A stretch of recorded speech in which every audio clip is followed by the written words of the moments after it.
الحمدللہ وسلام علی عبادہ الذین اصطفیٰ خصوصاً علی سید الرسل و خاتم الانبیاء وعلی آلہ الاتقیاء و اصحاب الاصفیاء اما بعد فاعوذ باللہ من الشیطان الرجیم بسم اللہ الرحمن الرحیم فلما دخلوا علی یوسف آوى الیہ ابویہ وقال ادخلوا مصر ان شاء اللہ آمنین ورفع ابویہ علی العرش وخروا له سجدا وقال یا ابت ھذا تأویل رؤیای من قبل قد جعلها ربی حقا وقد احسن بی اذ اخرجنی من السجن وجاء بکم من البدو من بعد ان نزغ الشیطان بینی و بین اخوتی ان ربی لطیف لما یشاء انه هو العلیم الحکیم رب قد آتیتنی من الملک وعلمتنی من تأویل الاحادیث فاطر السماوات والارض انت ولی فی الدنیا والآخرہ توفنی مسلما والحقنی بالصالحین ذالک من انباء الغیب نوحیہ الیک وما کنت لدیہم اذ اجمعوا امرہم وہم یمکرون وما اکثر الناس ولو حرصت بمؤمنین وما تسألهم علیہ من اجر ان هو الا ذکر للعالمین صدق اللہ مولانا العظیم۔ اللہ تبارک و تعالی جل شانہ نے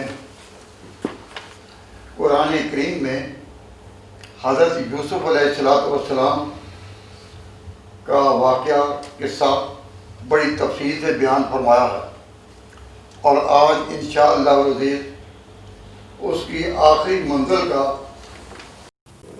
بیان ہوگا۔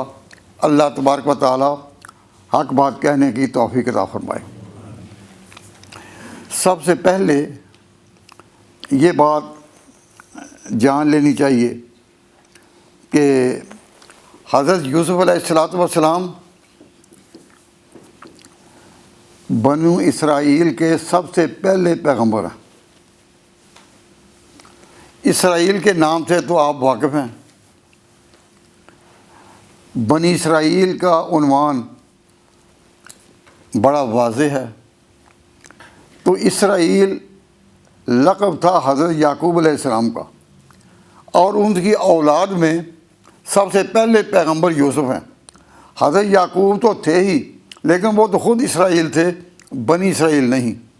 تو بنی اسرائیل کہاں سے شروع ہوئے؟ یوسف علیہ السلام سے۔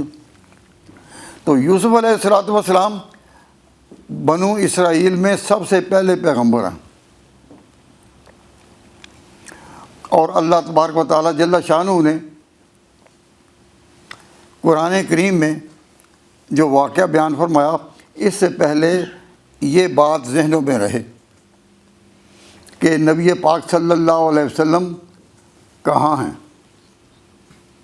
حضور کہاں ہیں؟ مکہ میں۔ مکہ کہاں ہے؟ عرب میں۔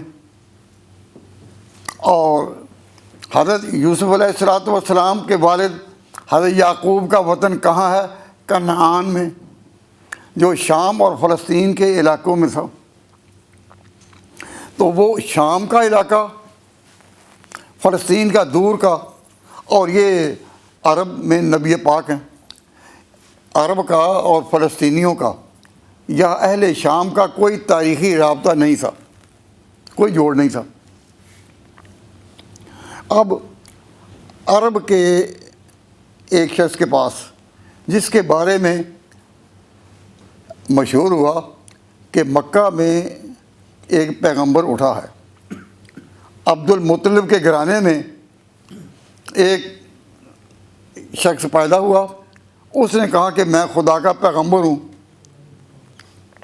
تو یہودی اور کچھ اس وقت کے اہل کتاب اسکالرز اکٹھے ہوئے کہ اگر یہ واقعی پیغمبر ہے، مکہ ایک دور جگہ ہے جس کا شام سے کوئی تعلق نہیں، کنعان سے کوئی تعلق نہیں، فلسطین سے کوئی تعلق نہیں، ان سے ذرا جا کر پوچھو، ان سے جا کر پوچھو کہ حضرت یوسف کا جو واقعہ ہے وہ کیا ہے، اور حضرت یوسف کون ہے۔ حضرت یوسف علیہ السلام کے بارے میں ان سے جا کر سوال کرو تو یہ تو جانتے ہی نہیں عرب لوگ کہ وہ کون ہے کون نہیں۔ اور جو پیغمبر اپنے آپ کو کہتا ہے کہ میں خدا کا پیغمبر ہوں، وہ امی ہے، کوئی پڑھا لکھا نہیں، کوئی تاریخی کتابیں اس کے پاس نہیں، جو ذخیرہ ان کے پاس ہو اسے پڑھ لے، اور اس کا اٹھنا بیٹھنا اہل کتاب کے کسی عالم کے پاس بھی نہیں رہا، نہ واقف ہے۔ تو اگر اس سوال کا یہ جواب دے دے تو پھر یہ بات حیران کن ہے کہ اس نے یہ جواب دے کیسے دیا۔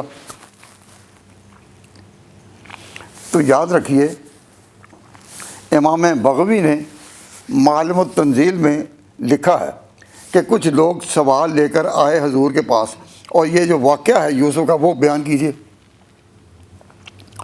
تو نبی پاک صلی اللہ علیہ وسلم نے بالکل ابتدائی زمانے میں ابو طالب کے دور میں 2 سفر کیے تھے شام میں، جب کہ آپ کے سرپرست اس سفر میں آپ کے چچا ابو طالب تھے۔ پہلے سفر میں تو حضور رستے سے ہی واپس آ گئے مکہ میں، وہاں جانے کا ٹھہرنے کا موقع ہی نہ ملا۔ اور جو دوسرا سفر تھا اس میں آپ وہاں گئے تو صحیح، اور وہاں عیسائیوں کے کچھ راہب یا بڑے پادری، ان سے ملاقات بھی ہوئی، لیکن چند گھنٹوں کی ملاقات میں اتنے واقعات کی تفصیل اور یہ تاریخی واقعات جس طرح یوسف کے بارے میں قرآن کریم نے بیان کیے، ایسے واقعات نہ سننے کا موقع تھا نہ کہنے کی باتیں تھیں۔ اس کے علاوہ حضور کا شام کی طرف کوئی سفر نہیں ہوا، اور آپ امی تھے، کوئی پاس کتابیں بھی نہیں رکھی ہوئی تھی تاریخ کی۔ آپ سے جب سوال کیا اور آپ نے سورہ یوسف کے بہت سی آیات سنی، حضرت یوسف علیہ السلام کی زندگی کے بہت سے مراحل آپ کے سامنے آئے، قرآن نے بیان کیے، تو سوال پیدا ہوتا ہے کہ حضور کو پتہ کیسے چل گیا ان سارے واقعات کا۔ اور سورہ یوسف کا مطالعہ کرنے سے پتہ چلتا ہے جس طرح یہ گھر کی بات ہے، جس طرح کوئی گھر کی بات ہے اور گھر کے افراد کو انسان دیکھتا ہے، گھر کے حالات میں زمانے کی جتنی کروٹیں ہیں وہ ساری کی ساری سامنے ہوتی ہیں، تو اس طرح اطمینان اور سکون کے ساتھ داستان یوسف قرآن میں ملتی ہے۔ یہ سوائے اس کے کہ مانا جائے کہ اللہ تبارک و تعالیٰ نے آپ کو یہ خبریں دیں، یا یہ کہ آپ خدا کے پیغمبر ہیں، اور کوئی وجہ سمجھ میں آ ہی نہیں سکتی۔ انسان اپنی عقل کو کتنا استعمال کرے، کتنا کیوں نہ سوچے، حالات کے مد و جزر کو دیکھے اور غور کرے کہ یہ ہو کیسے گیا کہ ایک امی اس طرح بیٹھے باتیں کر رہے ہیں یوسف کی جیسا گھر کے فرد ہوں۔ یہ دلیل ہے اس بات کی کہ آپ خدا کے پیغمبر ہیں۔ تو اللہ تبارک و تعالیٰ نے جب سورت یوسف کو یہاں شروع کیا تو اس سے بھی پتہ چلتا ہے کہ اصل میں ان واقعات کی خبر دینا اور ایسے پیغمبر کی زبان سے آنا کہ جس کا کنعان کے ساتھ، شام کے ساتھ کوئی تعلق نہیں، دور کے فاصلے پر ہے، اور اس نے کوئی تیاری بھی نہیں کی کہ اس کے ساتھ کوئی ایک آتھرز کی کوئی جماعت ہو، کوئی علماء کی جماعت ہو کہ مل کر یہ داستان وضع کی گئی ہو، ایسی نفیس داستان جس کو خود کہا اللہ تعالیٰ نے احسن القصص۔ تو جو پہلا رکوع ہے یہاں سے سورہ یوسف شروع ہوتی ہے، آپ کے سامنے قرآن مجید ہے، اس کے صفحہ 378 پر اللہ تبارک و تعالی جل شانہ ارشاد فرماتے ہیں اس سورۃ کے شروع میں، انا انزلناہ قرآنا عربیا لعلکم تعقلون، نحن نقص علیک احسن القصص بما اوحینا الیک ھذا القرآن، کہ ہم نے جو قرآن اتارا ہے اس سے آپ کو بتایا گیا ہے کہ واقعات کیا تھے، ورنہ تصور ہی نہیں ہوتا کہ کوئی مکے کا رہنے والا یہ سارے واقعات اس طرح بیان کر دے۔ وَإِن كُنتَ مِن قَبْلِهِ وَإِن كُنتَ مِن قَبْلِهِ لَمِنَ الْغَافِلِينَ، آپ اس سے پہلے ان واقعات کو نہیں جانے ہوئے تھے، آپ کے ملک کے واقعات نہیں، یہ عرب کے واقعات نہیں، یہ مکہ کے واقعات نہیں، آپ ان کو پہلے نہیں جانتے تھے۔ ان كُنتَ مِن قَبْلِهِ لَمِنَ الْغَافِلِينَ، اس سے پہلے آپ اس کو نہ جانے ہوئے تھے۔ اب آغاز ہوتا ہے کہ واقعات یوسف کا، اذ قال یوسف لأبیہ، جب یوسف علیہ السلام نے اپنے باپ کو کہا، اے میرے باپ، میں نے 11 ستاروں کو اور سورج اور چاند کو سیدھا کرتے دیکھا ہے۔ اور اللہ تبارک حضرت یعقوب علیہ السلام نے کہا کہ بیٹا یہ اپنے بھائیوں سے بات نہ کرنا، کہیں ایسا نہ ہو کہ ان میں حسد کی آگ بھڑک اٹھے، کہ 12 بھائیوں میں ایک ایسا کیسا برگزیدہ ہو گیا، اس کو یہ مقام کیسے مل گیا، کہیں وہ حسد نہ کرنے لگے، تو ان کے سامنے تم یہ بات نہ کرنا۔ یہاں سے آغاز ہوتا ہے۔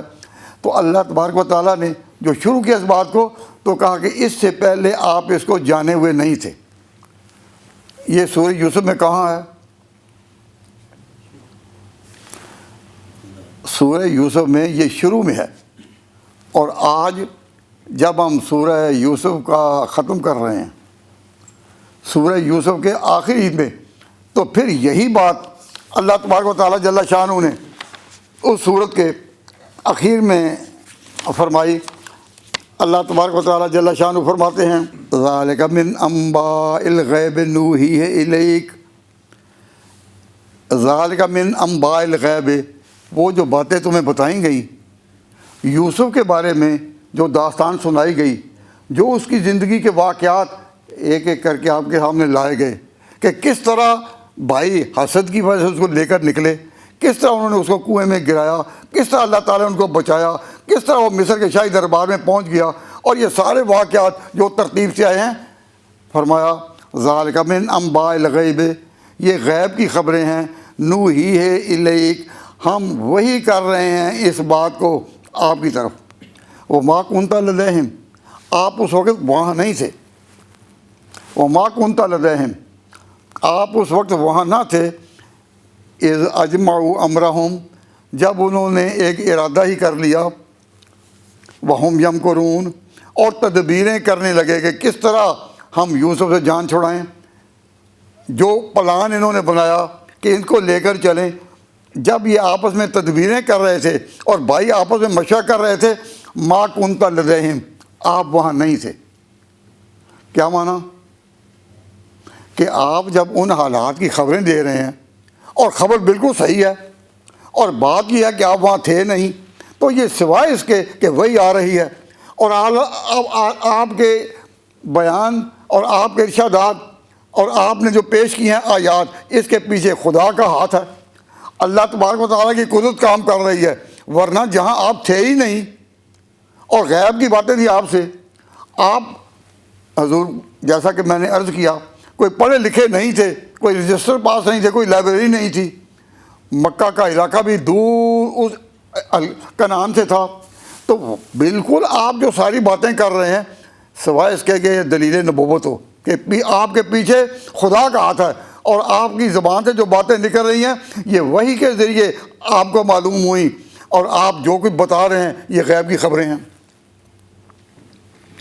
جب یہ بات سمجھ میں آ گئی کہ وہ شروع میں سورہ یوسف کے شروع میں کہا تھا کہ ان کنت من قبل لمن الغافلین، آپ پہلے ان واقعات کو جانے ہوئے نہیں تھے، اور جب پوری داستان مکمل کی گئی تو آخر میں کہا گیا کہ آپ اس وقت وہاں نہیں تھے، اور یہ غیب کی خبریں جو ہم بتا رہے ہیں، تو اس سے پتہ چلا کہ سورہ یوسف کا اصل موضوع حضور کی رسالت کو منوانا ہے، حضور کو سچا رسول ثابت کرنے کے لیے ایک ایسی دلیل پیش کی گئی ہے تاریخی نقطہ نظر سے کہ جس کا کوئی توڑ ہی نہیں۔ شروع میں بھی کہہ دیا کہ آپ پہلے جانتے نہیں تھے، اور جب سارا واقعہ بیان کر دیا تو پھر کہا کہ ہم نے یہ خبریں آپ کو دی ہیں غیب کی۔ تو اللہ تبارک و تعالیٰ انبیاء کو غیب کی خبریں دیتا ہے، اور اللہ تعالیٰ نے حضرت نبی پاک صلی اللہ علیہ وسلم کو غیب کی خبریں دیں اور یہ سارا واقعہ بتایا۔ تو سورہ یوسف کا اصل موضوع تصدیق رسالت ہے، حضور کے سچا رسول ہونے کے لیے دلیل ہے، اور ایسی زبردست دلیل ہے جو جغرافیائی طور پر اور تاریخی طور پر دنیا کے پڑھے لکھے لوگوں کو حضور کی رسالت کو منوائے بغیر خالی نہیں رہتی۔ مسلمان اگر ذوق ایمان کے ساتھ اسی بات کو اٹھائیں اور کہیں کہ حضور کو بتا کیسے گیا کوئی، حضور کو کس نے بتایا؟ آپ کے ماحول میں کوئی عیسائی علماء، پرانے زمانے کے کوئی اسکالرز، اہل کتاب کے کوئی نہیں تھے کہ جو ان واقعات کو دہراتے رہیں، اور میں کہتا ہوں کہ وہ اگر دہرائیں بھی تو اس سلیقے کے ساتھ، اس ترتیب کے ساتھ نہیں بیان کر سکیں گے جس طرح قرآن نے بیان کیا۔ تو نبی پاک صلی اللہ علیہ وسلم نے جو غیب کی خبریں بتائیں، یہ دلیل کس بات کی؟ ذرا سوچئے، اپنے ذہن کو اس طرح متوجہ کیجئے، حضور نے جو غیب کی خبریں بتائیں یہ دلیل کس بات کی ہے؟ یہ اس بات کی دلیل ہے کہ آپ پیغمبر ہیں، اور خدا وہ باتیں بتا رہا ہے، خدا وہ خبریں بتا رہا ہے، وہی وہ خبریں آ رہی ہے، جبریل وہ خبریں لا رہے ہیں اور حضور بیان کر رہے ہیں۔ اس کے سوا اس کا کوئی اور حل نہیں۔ یہ آپ ذرا توجہ فرمائیں۔ پھر میرا سوال ہے کہ حضور نے جو غیب کی خبریں دیں یہ دلیل کس بات کی ہے؟ سب کہہ دیں کہ حضور کی رسالت کے سچا ہونے کی۔ حضور اللہ کے سچے رسول ہیں، اور اللہ تعالیٰ نے وہ ساری غیب کی باتیں جو آپ نے بتائیں اللہ نے آپ کو بتائیں۔ اس کے سوا کوئی بات ہے؟ اس کے متوازی اگر یہ عقیدہ گڑھ لیا جائے کہ حضور غیب جانتے تھے تو یہ خبریں دینا دلیل رسالت نہیں بنے گا، کہا جائے گا کہ وہ تو پہلے ہی غیب جانتے تھے۔ ہمارے سامنے اگر کوئی شخص ہمارے جیسا کوئی ایسی بات بتائے جو غیب کی ہو اور بالکل صحیح نکلے، ہم خود حیران ہو جاتے ہیں کہ اس نے غیب کی بات کیسے بتا دی۔ تو پتہ چلتا ہے کہ اس کو فلاں نے بتائی تھی، یا پتہ چلتا ہے کہ اس کے پاس کوئی موبائل ہے، یا پتہ چلتا ہے کسی نے کوئی ٹیلی فون رکھا ہوا ہے جس کے بعد کوئی شخص اس کو بتا رہا ہے، ورنہ آدمی حیران ہوتا ہے۔ کوئی شخص غیب کی بات بتائے آپ کے سامنے اور اسی طرح واقع ہو جائے تو آپ حیران ہوں گے یا نہیں؟ آپ حیران تو تبھی ہوں گے نا کہ اگر یہ بات مسلم ہے کہ غیب کی خبریں، غیب کا علم کوئی نہیں جانتا سوائے اللہ کے۔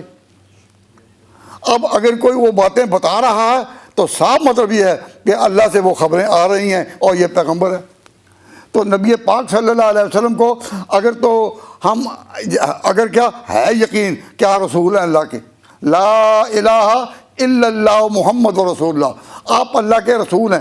جب ہم نے کہا کہ آپ اللہ کے رسول ہیں تو آپ نے جو بھی غیب کی باتیں بتائیں اللہ نے بتائیں اور آپ نے آپ بتائیں، خود آپ غیب دان نہیں تھے۔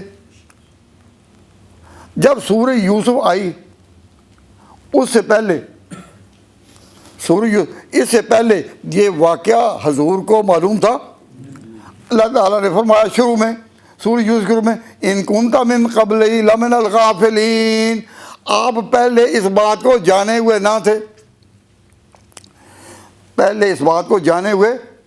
نہ تھے، اب جب اللہ نے بتا دی تو معلوم ہوا کہ آپ اللہ کے رسول ہیں۔ تو اللہ تعالیٰ رسول کو جب غیب کی خبر بتا دے اور وہ آگے بتائے تو یہ دلیل نبوت بن جاتا ہے۔ اور اگر یہ کہا جائے کہ نہیں، آپ کو پہلے ہی غیب دان پیدا کیا تھا، خدا نے غیب دان کے طور پر آپ کو پیدا کیا تھا، آپ سب کچھ یہ پہلے سے جانے ہوئے تھے، تو پھر آپ کا غیب کی خبریں دینا دلیل نبوت نہیں بن سکتا۔ ہم مسلمان چونکہ نبی پاک صلی اللہ علیہ وسلم کو اللہ کا رسول مانتے ہیں تو ہمیں یہ عقیدہ رکھنا پڑتا ہے کہ غیب کا علم صرف اللہ کے پاس ہے، اب اگر کوئی بتائے تو وہ یقیناً اللہ کا رسول ہے۔ ہاں بات جھوٹی نکلے تو وہ کوئی نجومی ہے، کوئی فریبی ہے، لیکن بات بالکل سچی نکلے جو غیب کی اس نے بتائی تو یہ یقین ہے کہ اس کے پیچھے خدا کا ہاتھ ہے۔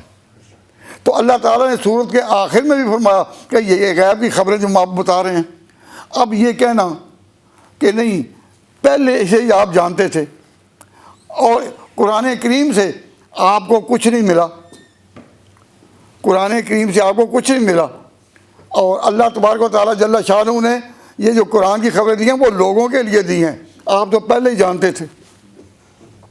اس عقیدے کی اسلام میں کوئی گنجائش ہے؟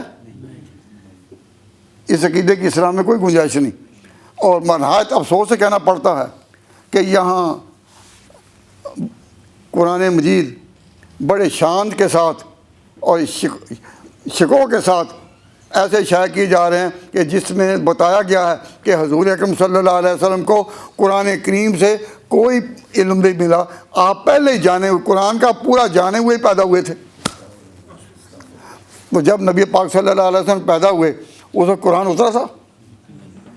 نہیں۔ تو یہ کہنا کہ آپ پیدا ہی ہوئے تھے قرآن جانے ہوئے اور آپ کو قرآن سے کچھ نہیں ملا، یہ تو لوگوں کے لیے اتارا گیا، یہ عقیدہ کسی طرح بھی اسلام میں جذب کیا جا سکتا ہے یا ہو سکتا ہے؟ یہ آپ دیکھ رہے ہیں کہ میرے پاس یہ کنز الایمان ترجمہ قرآن ہے، اس میں صاف طور پر لکھا ہے کہ نبی پاک صلی اللہ علیہ وسلم کو قرآن پاک سے کوئی علم نہیں ملا، آپ پہلے سے ہی جانے ہوئے پیدا ہوئے تھے۔ ہم کہتے ہیں کہ سورہ یوسف کو اٹھا کر دیکھو، تو جب کہا جائے یا قرآن کریم میں جو ارشاد فرمایا سورہ یوسف کے شروع میں کہ ان کنت من قبل لمن الغافلین، آپ پہلے نہیں جانتے تھے، تو اس کے اوپر، اس آیت کے اوپر یہاں یہ لکھا ہوا ہے کہ آپ تو اس کے بعد سے برابر جان رہے ہیں، حالانکہ اس کے بعد سے آپ برابر جان رہے ہیں، اس کا کوئی توقع یہاں کوئی توقع نہیں، اس کے بعد بات تو ہے پہلے کی۔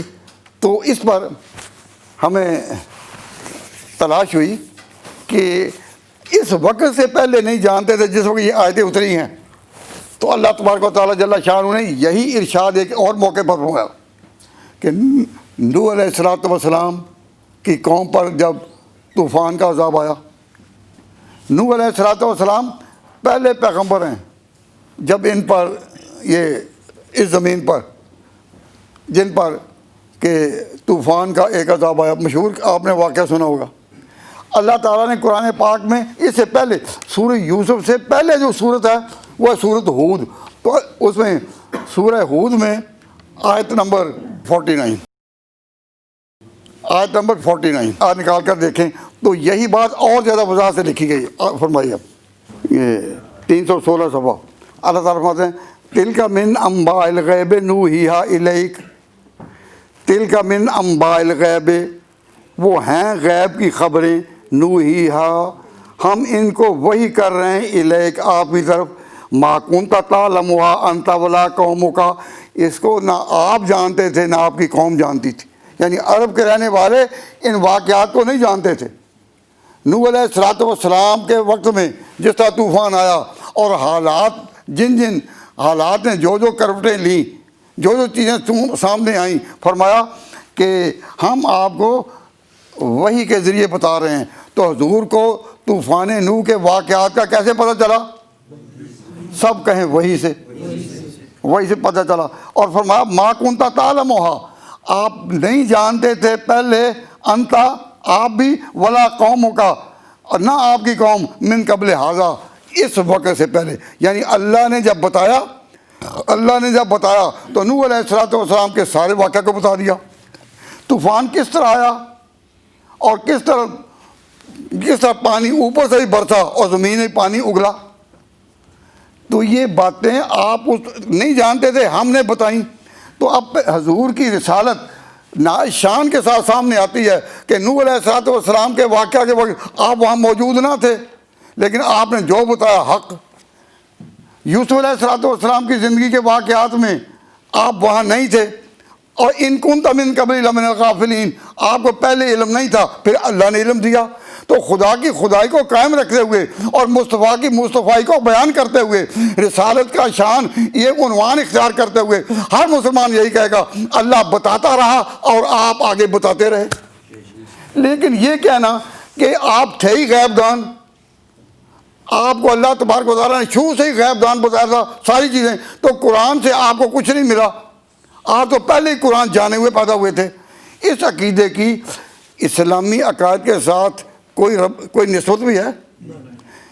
تو یاد رکھو کہ سورہ یوسف کے واقعات میں یا پیچھے دو ایسے واقعات میں اللہ تعالیٰ نے ما کنت تعلم وانت ولا قومک من قبل ھذا، اس سے پہلے نہیں جانتے تھے۔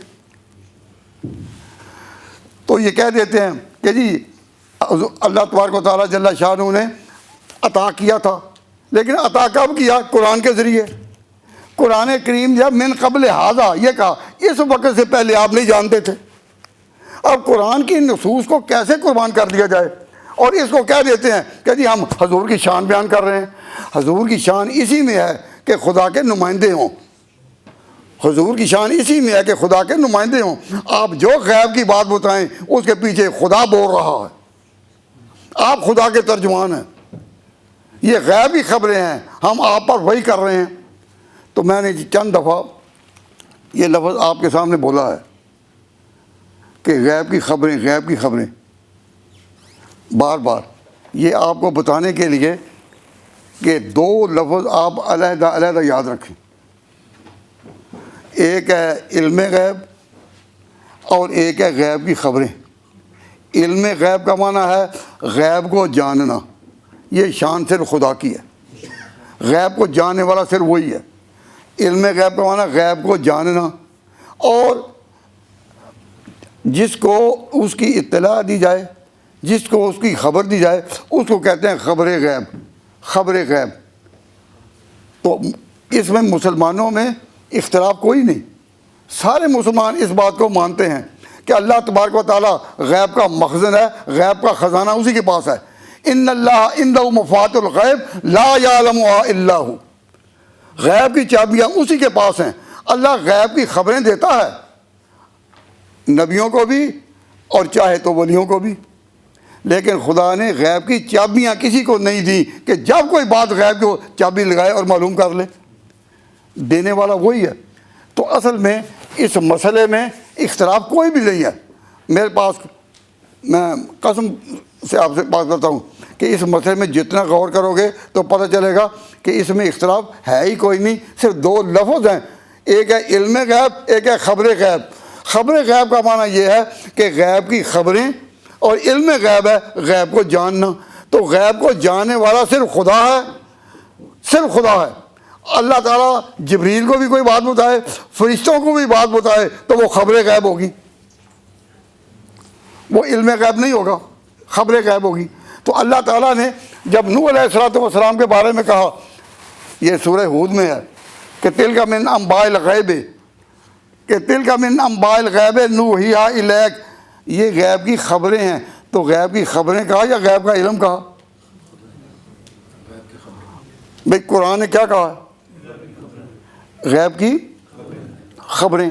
اور جب یوسف علیہ السلام کی بات بھی آئی، وہاں بھی کہا کہ ذالک من انباء الغیب، من انباء الغیب نوحیھا الیک، کہ غیب کی خبریں ہیں۔ تو اللہ تعالیٰ نے سورہ یوسف میں جو باتیں کہیں وہ غیب کی خبر، اگر غیب کی خبریں مان لیا جائے، اور علم غیب کا مخزن خدا کی ذات ہے، علم غیب اسی کا ہے۔ علم غیب کا معنی یہ ہے کہ وہ غیب جس کا جو جانا ہوا ہو، تو پہلے ہی جانا ہوا علم کس کا ہے؟ وہ صرف خدا کا ہے۔ اور اللہ فرشتے کو بتائے، پیغمبر کو بتائے، کسی ولی کو بتائے۔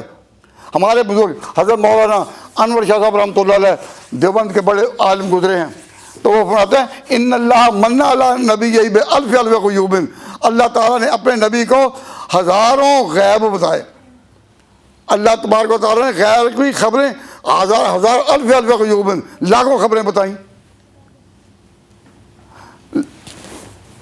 اللہ تبارک و تعالیٰ نے علامہ نبی پاک صلی اللہ علیہ وسلم کو خبریں غیب کی لاکھوں بتائیں.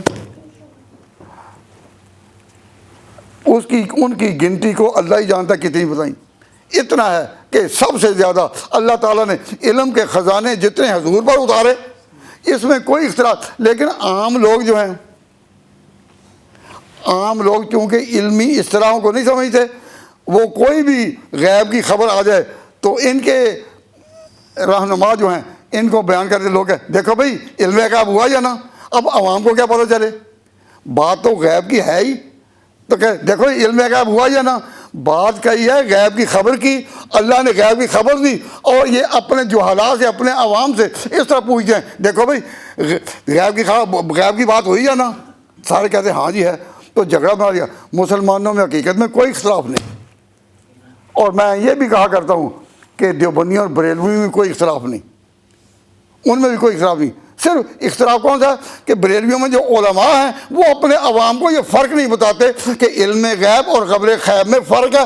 ذرا سا علمی بات وہ بتا دیں، ان کو سمجھا دیں، تو آج پتہ چلے گا کہ کوئی اختلاف ہی نہیں ہے. ہم مسلمانوں کو جوڑنے کے لیے بتاتے ہیں کہ خدا کے لیے اپنے عوام پر، وہ لوگ جو علم نہیں جانتے ان پر کچھ رحم کرو. جو اختلاف نہیں ہے اس کو خام خواہ کیوں اختلاف بناتے ہو؟ تو سورہ یوسف کا یہ جو آخری حصہ ہے اس میں اللہ تبارک و تعالیٰ نے ابتدا میں بھی کہہ دیا تھا، اب پھر کہا کہ یہ ذالک من انباء الغیب نوحی الیک، یہ غیب کی خبریں ہیں جو ہم دے رہے ہیں. تو نبی پاک صلی اللہ علیہ وسلم کو اللہ تعالیٰ نے غیب کی خبریں دی یا نہیں؟ من علی نبی بالف الف غیوب لا یدری قدرہ الا ہو. اللہ تعالیٰ نے اتنی غیب کی خبریں دی کہ وہی جانے کتنی دی ہیں. تو لوگوں میں پروپیگنڈا کرنا کہ دیکھو جی یہ نبی کے علم کو نہیں مانتے. یہ ان کی جہالت اور ناواقفی سے کھیلنا ہے یا نہیں؟ صرف اختلاف کوئی نہیں. اگر اختلاف ہو تو بیان کرتے ہوئے کیا دیکھیں، ہم کہتے ہیں کہ عقائد کے اعتبار سے سنی اور شیعہ میں اختلافات ہیں، اور وہ اختلافات ہیں ٹھوس ہیں، کتابوں میں لکھے واقعی اختلاف ہیں. لیکن دیوبندی بریلوی کا اختلاف ہے ہی کوئی نہیں. یہ صرف علماء نے، ان کے رہنماؤں نے چند اصطلاحیں ہیں اپنے عوام کو بتائی نہیں ہوتی. وہ یہ کہتے ہیں کہ جی یہ پیغمبروں کو یہ غیب کی بات ان کو معلوم ہو، یہ جانتے ہی نہیں. حالانکہ ہم غیب کی باتیں جو پیغمبروں پر اللہ نے اتاری وہ ہم مانتے ہیں، لیکن ہم نام اس کا رکھتے ہیں خبر غیب. وہ اس کا نام رکھتے ہیں علم غیب. ہمارا خبر غیب رکھنا، نام رکھنا قرآن کی تعلیم کے مطابق ہے. ان کا اس کو علم غیب کہنا وہ علم سے دوری کی وجہ سے ہے. لیکن اپنے عوام کو ان باتوں پر لانا اور مسلمانوں کو لڑانا، اللہ ہم ان کے لیے پھر بھی دعا کرتے ہیں اللہ ان کو ہدایت دے. اب میں نے نوح علیہ السلام کے واقعات کے بارے میں، یوسف علیہ السلام کے واقعات کے بارے میں قرآن پاک سے بتایا نا غیب کی خبریں، کہ غیب کی خبریں پیغمبروں کو اللہ نے دیں، فرشتوں کو دیں، اور اولیاء اللہ کو بھی اللہ تبارک و تعالیٰ کئی غیبی خبریں دیتا ہے. اگرچہ انہیں قطعیت نہیں، پیغمبر کو خدا غیبی خبر دے وہ قطعی اور یقینی ہے، اور ولی کو دے اس میں احتمال ہے کہ کہیں کوئی چکر تو نہیں کسی کا. لیکن جب تحقیق کی جائے اور معلوم بھی ہو جاتا ہے کہ ہاں واقعی اللہ نے خبریں دی ہیں. انبیاء اور اولیاء اللہ کے مقربین ہیں، اللہ کے مقربین ہیں، اور اللہ تعالیٰ نے ان کو بڑے بڑے درجات دیے. لیکن علم غیب کا لفظ جو ہے وہ مخلوق کے لیے نہ قرآن میں ہے نہ حدیث میں. جہاں بھی لفظ آئے گا خبر غیب آئے گا، اطلاع علی الغیب آئے گا، اظہار علی الغیب آئے گا، لیکن علم غیب کا لفظ نہیں ہوگا. علم غیبی کسنمی دانت وجود پروردگار. محققین کہہ گئے کہ علم غیبی کسنمی دانت وجود پروردگار، ہر کے گوئے کے بیدارم تو ازو باور مدار. جو کہے میں علم غیب جانتا ہوں اسی کبھی تصدیق نہ کرنا. کیوں؟ مصطفیٰ ہرگز نہ گفتے تا نہ گفتے جبرائیل ہم نہ گفتے تا نہ گفتے کردگار. مصطفیٰ نے جو باتیں بھی کہیں وہ ان پر وہی آئی، اور وہی بھی جبرائیل وہی لائے جو خدا نے کہا. تو کوئی اختلاف ہے؟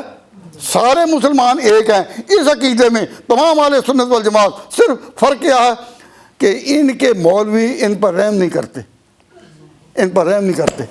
اور ابھی مجھے ایک شخص نے ساتھی نے بتایا، وہ لندن سے آئے ہوئے ہیں کہ جی عوام کو لڑانے کے لیے اور بدگمان کرنے کے لیے ایک مولوی صاحب برمنگھم میں تقریر کر رہے ہیں۔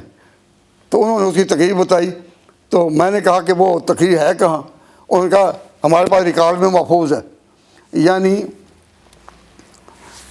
یہ جو نیا سسٹم ہے کہ جہاں کوئی تقریر کرے وہ ای میل میں آ جاتی ہے، چینل میں آ جاتی ہے، آگے اس کو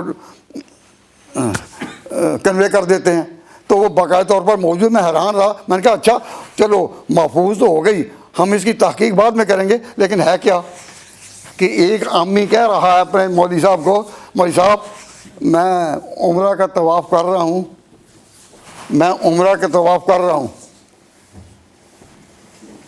لیکن مجھے وہ دعائیں نہیں آتی، عمرہ کا طواف کرتے ہوئے مجھے وہ دعائیں نہیں آتی جو پڑھی جائیں۔ تو مولوی صاحب کہنے لگے بھائی دعائیں اگر نہیں آتی تو بسم اللہ ہی پڑھ لیا کرو۔ تو اس نے اپنی میر پوری زبان میں کہا کہ مجھے مطلب کہ میں نے تو بسم اللہ بھی نہیں صحیح طور پہ آؤں تے طواف کرنا کی کرا۔ تو مولوی صاحب کہتے ہیں تو تینوں نہ کوئی دعا آوے نہ کوئی آیت آوے اور تینوں بسم اللہ بھی نہیں آؤں۔ وہ کہتے ہیں نہیں آؤں، اور پھر تو طواف اس طرح کر، طواف کر تے بھابیاں نوں گالاں کڈیا کر، تیرا طواف قبول ہو جائے گا۔ اور یہاں اس مجلس میں بھی 2-3 ساتھی ایسے بیٹھے ہوئے ہیں جنہوں نے خود اس کو سنا ہے، چینل خود سنا ہے۔ ہمیں چونکہ بات کو بڑھانا مقصود نہیں ہوتا، میں نام نہیں لیتا، نہ بتانے والوں کا اور نہ یہ مسئلہ فرمانے والے کا نام۔ میں نے بات کہ تو گالاں کڈیا کر، اور پھر انہوں نے گالاں 2-3 نامکمل کر کے تیرے کیا لفظ یعنی تیرے بڑے ایسے، تیرے بڑے ایسے، تیرے بڑے ایسے، ان کا نام لے لے کر ان کو گالی دو۔ تو وہ آدمی صاحب بیچارہ سادہ، اس نے کہا کہ مولوی صاحب ہمیں تو بتایا گیا ہے کہ گالی دینا گالی ہے، کسی کو گالی دینا گناہ ہے، تو میں خانہ کعبہ کے طواف کرتے ہوئے گالیاں دوں تو یہ گناہ نہیں ہوگا؟ ان کا گناہ کیا، اتنا ثواب ہوگا، تو کیا تیرے سارے پہلے بھی بخشے جائیں گے۔ اب اگر اس قسم کی باتیں خدا رسول کے نام پر مولویت کے لباس میں یا پیروں کے انداز میں کہی جائیں تو سوائے اس کے کہ مسلمانوں کو ایک دوسرے کو بدگمان کرنا ہے اور کوئی بات ہے؟ اس لیے میں پورے یقین سے کہتا ہوں کہ اہل سنت والجماعت مسلمانوں میں کوئی بھی اختلاف نہیں ہے۔ یہ جو لڑانے والے اپنے کام کو چلانے کے لیے اس طرح کی باتیں کرتے ہیں، اور ہمیں مسلمانوں کو یونائٹ ہو کر یہ سوچنا چاہیے کہ کوئی بات تو سمجھا دے۔ اب میں نے آپ کو بات بتائی کہ فرق کیا ہے، ہم اس کا نام رکھتے ہیں خبر غیب، یہ اس کا نام اپنی کمزوری علم کی بنا پر رکھتے ہیں علم غیب۔ علم غیب کا لفظ پورے قرآن میں اور پورے ذخیرہ حدیث میں مخلوق کے علم کے لیے نہیں ہے، کسی فرشتے کے علم کے لیے بھی نہیں، پیغمبر کے علم کے لیے بھی نہیں۔ ان کے لیے لفظ ہے کہ اللہ تعالیٰ جو بتائے اطلاع علی المغیبات یا خبر غیب یا اظہار الغیب، جب یہ لفظ موجود ہیں تو ہم نے ضرور لڑنا ہے مسلمانوں کو لڑانے کے لیے اور عوام کو بتانے کے لیے کہ بڑے اختلاف ہیں، بڑے اختلاف ہیں۔ میں آپ سے اللہ گھر میں کہتا ہوں واللہ اختلاف کوئی نہیں، اختلاف صرف ان کی نیتوں میں ہے کہ اختلاف باقی رکھنا ہے۔ کیوں اختلاف باقی نہ رکھیں ہمیں پوچھے گا کون؟ تو سورہ یوسف میں اللہ تبارک و تعالیٰ جل شانہ نے سارے واقعات بیان کر کے اخیر میں کہا کہ ہم غیب کی خبریں ہیں جو آپ کو بتا رہے ہیں۔ اس وقت مجھے بتانے والی چیزیں تو بہت سی تھی، لیکن ایک بات یہ بھی بتانی ہے کہ حضرت یوسف علیہ السلام کی سیرت، ان کا طریقہ ان آیات کی روشنی میں کیا ملتا ہے۔ وقت مختصر ہے، بات کو لپیٹتے ہوئے میں چند باتیں جو لوگوں نے پوچھی ہیں کہ سیرت کے بارے میں ان باتوں کو بتائیں، تو میں اس کے بارے میں آپ کو یہ توجہ دلاتا ہوں کہ آپ ایک دفعہ وہ منظر سامنے رکھیں، کیا؟ سارے واقعات کے بعد جب حضرت یوسف علیہ السلام نے اپنے بھائیوں کے سامنے کہہ ہی دی بات کہہ ہی دی، تو کہ تم نے پہلے یوسف کے ساتھ کیا کیا اور اس کے بھائی کے ساتھ کیا کیا۔ اب انہوں نے حیرت کی نگاہ سے دیکھا اس کے چہرے پر کہ ہم تو رہنے والے ہیں کنعان کے اور آئے ہوئے ہیں عزیز مصر کے پاس، یہ مصر کا آج بادشاہ یا مصر کا سربراہ جو ہے یہ یوسف کا نام لے رہا ہے۔ انہوں نے کہا حال علمتم، تمہیں پتہ ما فعلتم بیوسف، تم نے یوسف اور اس کے بھائی کے ساتھ کیا کیا۔ انہوں نے جب یوسف کا نام اس کی زبان سنا، ہیں یوسف کا نام یہاں کیسے آ گیا؟ جب غور دیکھ کیا اس چہرے پر تو کچھ پرانے آثار، کچھ دھندل کے آثار، کچھ نشان آنکھوں میں انہوں نے پائے۔ کہا انتا یوسف، کیا یوسف تو ہے؟ انہوں نے کہا ہاں میں ہی وہی یوسف ہوں۔ اللہ تبارک و تعالیٰ نے اپنا بڑا احسان فرمایا کہ مجھے کس طرح، میں جس طرح کنویں میں گرا تھا، میں کنویں میں پڑا ہوا، مجھے اللہ تبارک و تعالیٰ نے وہاں سے اٹھایا اور مختلف مراحل سے گزارتے اللہ نے مجھے کہاں پہنچا دیا۔ اللہ کا احسان ہے۔ تو بھائیوں نے جب دیکھا تو اب بات کھول گئی ساری۔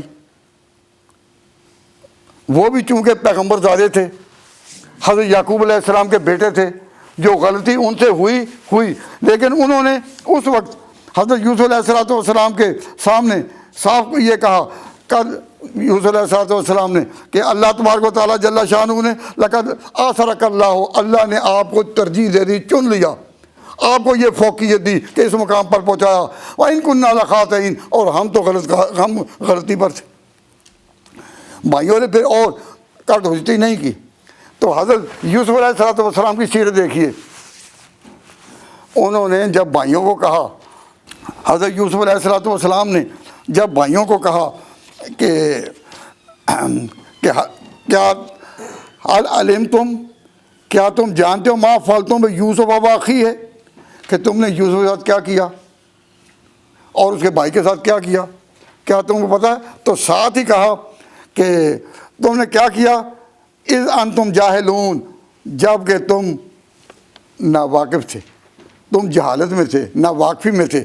تو اب جب کوئی اپنے دشمن کے ساتھ مخالف کے ساتھ بات کرتا ہے تو کہتا ہے تم نے یہ کیا۔ تو حضرت یوسف نے خود ہی ان کو تھوڑی سی بنیاد فراہم کر دی کہ تم نے ناواقفی میں کیا، جہالت میں کیا، ناواقفی میں، تمہیں علم نہیں تھا۔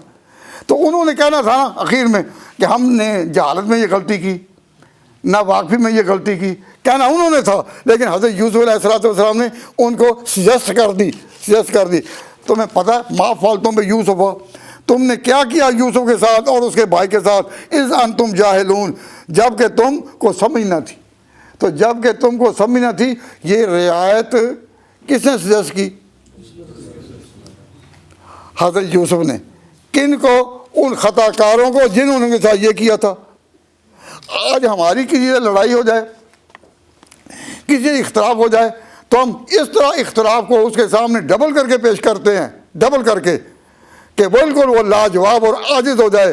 اور یہ یوسف کی سیرت ہے کہ انہوں نے ان کو رعایت بھی تجویز کر دی کہ تم نے جو کیا تمہیں پتہ ہے، اور کب کیا؟ جب تمہیں پتہ نہیں تھا، بے سمجھی تھی۔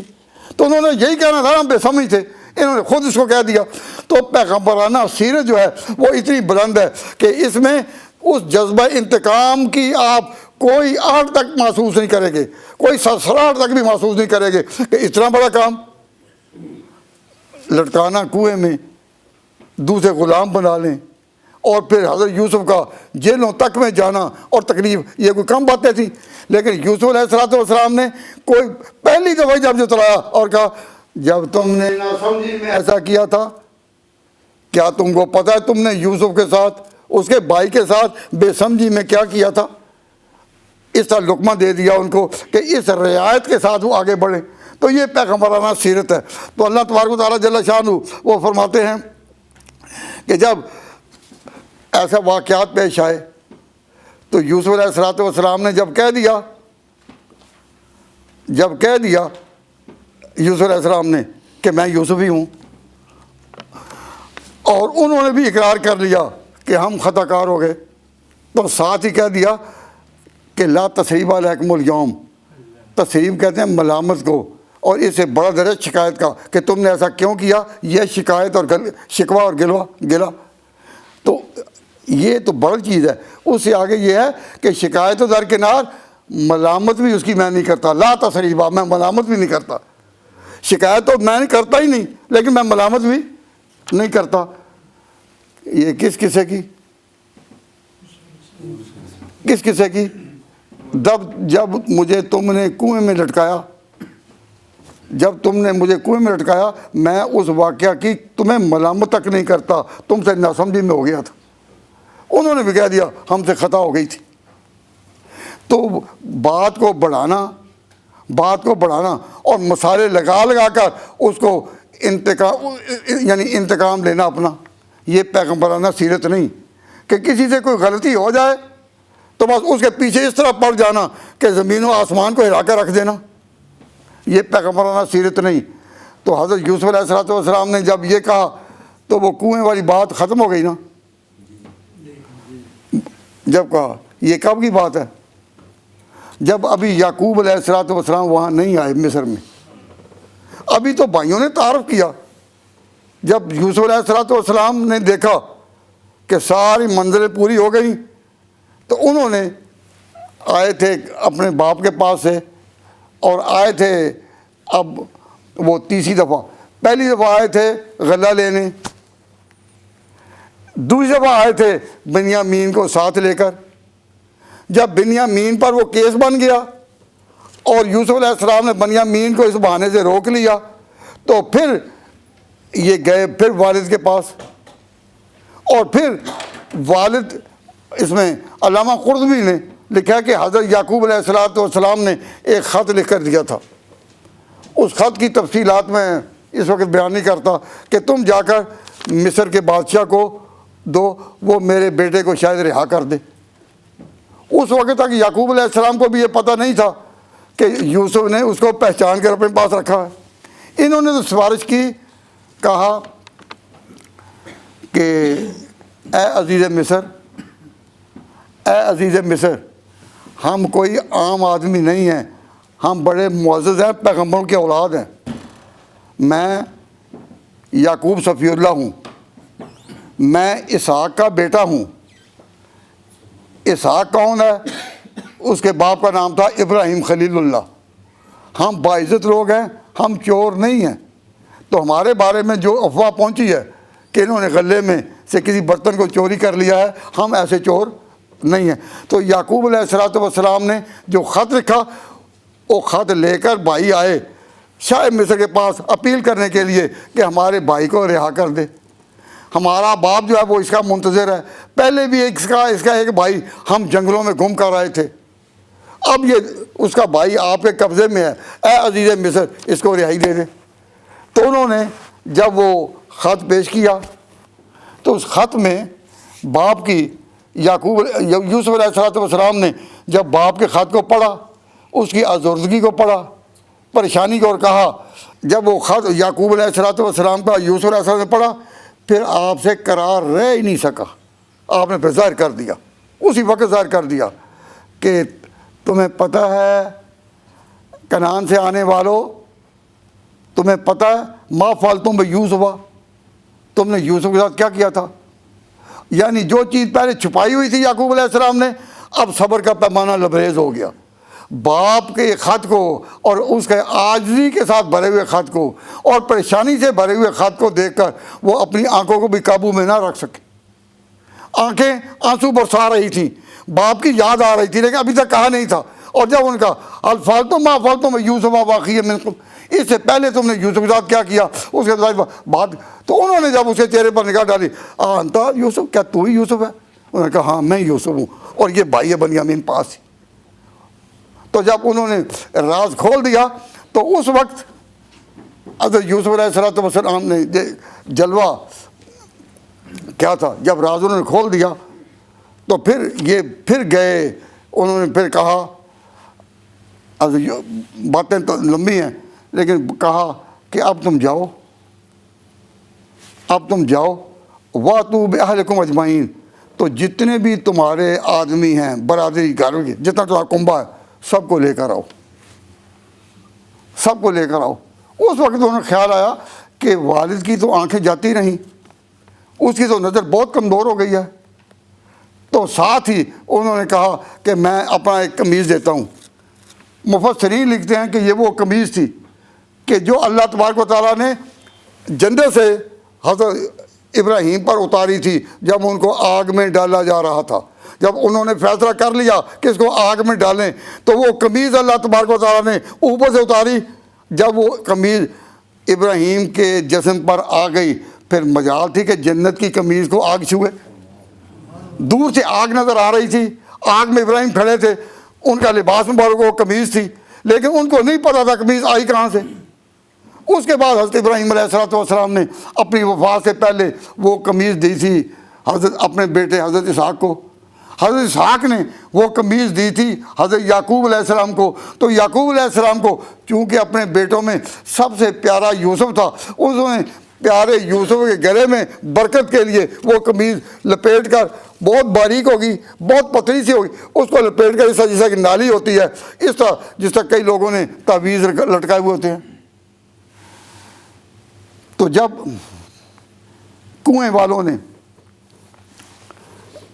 جب کنویں میں حضرت یوسف علیہ السلام کو گرایا گیا تو گرانے سے پہلے بھائیوں نے یوسف کی جو اصل قمیض تھی بڑی وہ اتار لی تھی تاکہ اس پر خون لگا کر بھیڑیے کا باپ کے پاس جا کر کہیں گے کیا کہا زیبو کہ اس کو لے لیا، اس نے بھیڑیا کھا گیا۔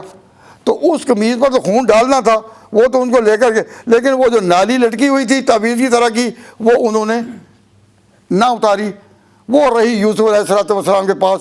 اور یہ اس کی برکت تھی، جنت کی میز کی برکت تھی کہ قافلے والا آئے جن کو پانی کی تلاش تھی، اور انہوں نے جب برتن اپنا لٹکایا پانی کے لیے اندر نگاہ ڈالی تو وہاں ایک خوبصورت بچے کو دیکھا، تقریباً 7 سال اس کی عمر تھی۔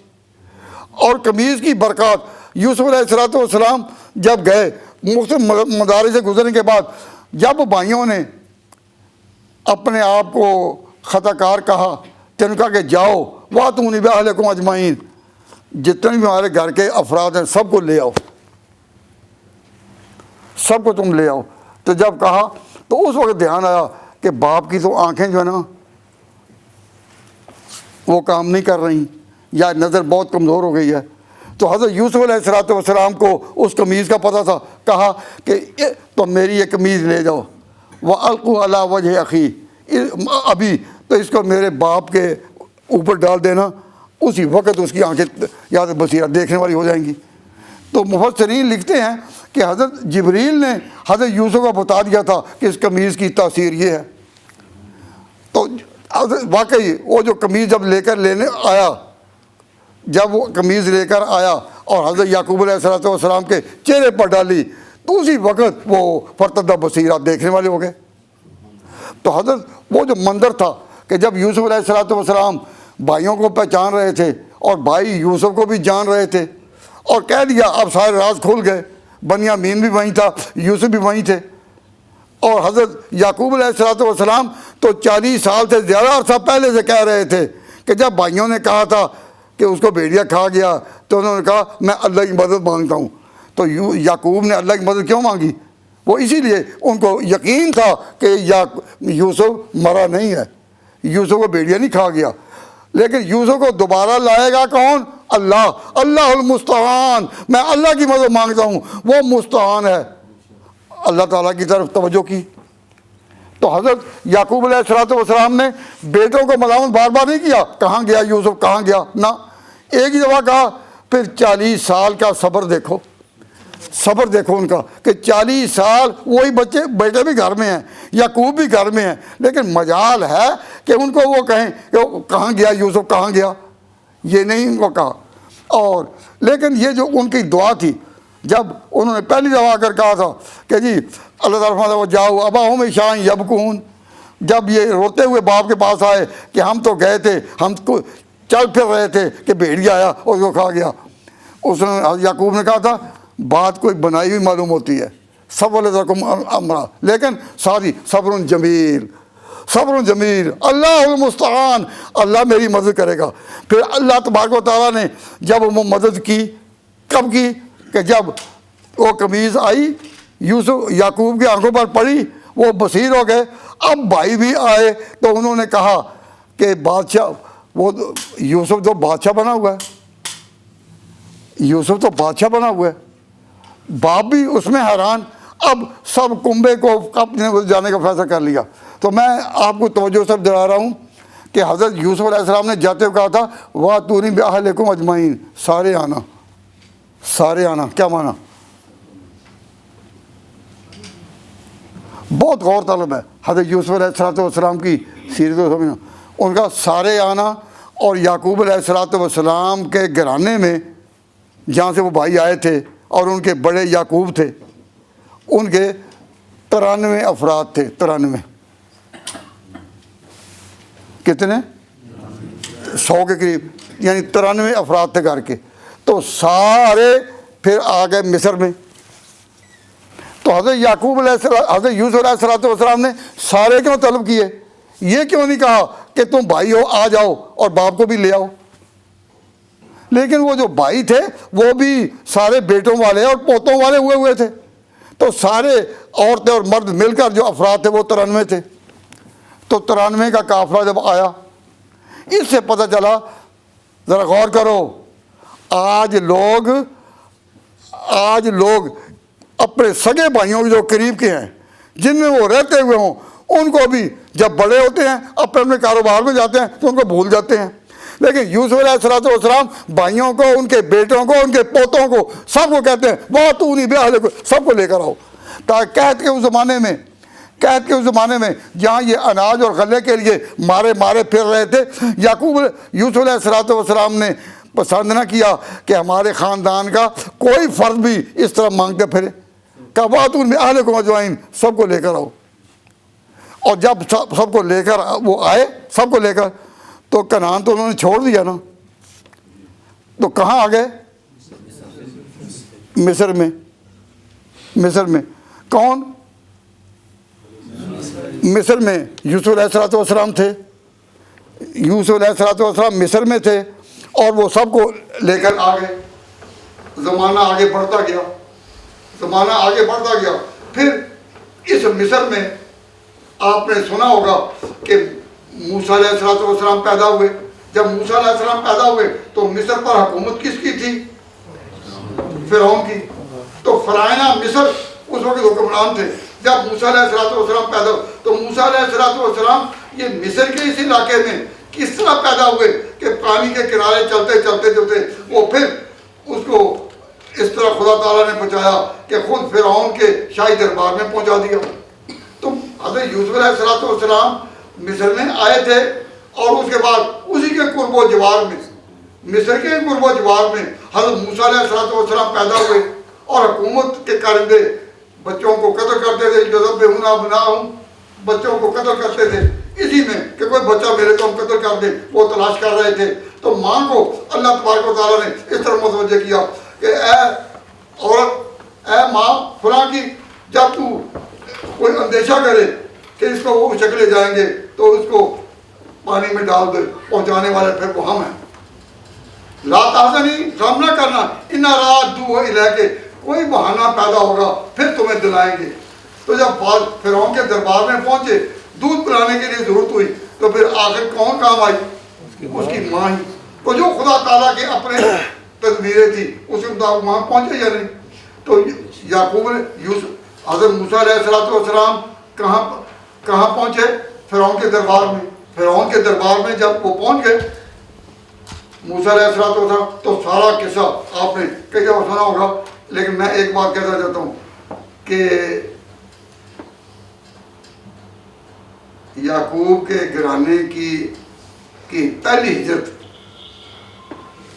یعقوب کے گھرانے کی پہلی ہجرت کہاں سے ہوئی؟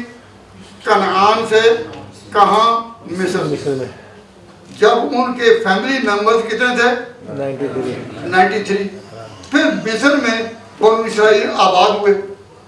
جب یوسف علیہ السلام کے خاندان کی حکومت وہاں باقی نہ رہی تو وہاں جو قبطی قوم تھی یا قوم عمالیق تھی، وہ پھر مصر پر چھا گئی، تو حکومت تو فرعونوں کی ہو گئی، لیکن ان کی رعایا میں مصری بھی تھے، قبطی بھی تھے، امالیک بھی تھے اور بنو اسرائیل بھی تھے۔ تو بنو اسرائیل کیا سمجھے جاتے تھے کہ موسیٰ کی قوم، تو موسیٰ نے اپنے آپ کو کہا تھا کہ میں اسرائیلی ہوں اور ان کا میں روحانی قائد ہوں، اور وہ ان کے قائد تھے۔ تو پھر ایک رات موسیٰ علیہ السلام بنو اسرائیل کو لے کر نکلے تھے، جب دریا دو ٹکڑے ہو گیا، رستہ دیا، آپ نے سنا نا قصہ؟ تو موسیٰ علیہ السلام ان کو لے کر نکلے تھے یا نہیں؟ کتنے تھے؟ 6,70,000۔ تو جب پہلی ہجرت ہوئی کنعان سے مصر کو تو کل کنبہ تھا 93، اور اب جب دوسری ہجرت ہوئی وہ سے بنی اسرائیل کی، کہاں سے؟ مصر سے، جب انہوں نے ادھر جانا تھا۔ اور سورۃ المائدہ میں اللہ تعالیٰ نے اس کا تفصیل کے ساتھ ذکر کیا۔ تو اب کتنے تھے؟ 6,70,000۔ اور پہلے سے ایک دعا آ رہی ہے تورات میں کہ یعقوب علیہ السلام کو اللہ تبارک و تعالیٰ نے فرمایا تھا کہ میں تجھ کو ایک بڑی قوم بناؤں گا۔ اب بھی کوئی ایسا ملک ہے کہ جو ایک ہی قوم ہو؟ پاکستان میں 20 قومیں، انڈیا میں 20 قومیں، بنگلہ دیش میں 20 قومیں، آج صرف اسرائیل ایک ملک ہے جو صرف ایک اسرائیل کے نام سے ہے کہ ساری اولاد یعقوب ہے۔ تو یہ خدا کا وعدہ تھا کہ میں تجھے ایک بڑی قوم بناؤں گا۔ تو اب 93 تو ہو گئے تھے یعقوب علیہ السلام کی زندگی میں۔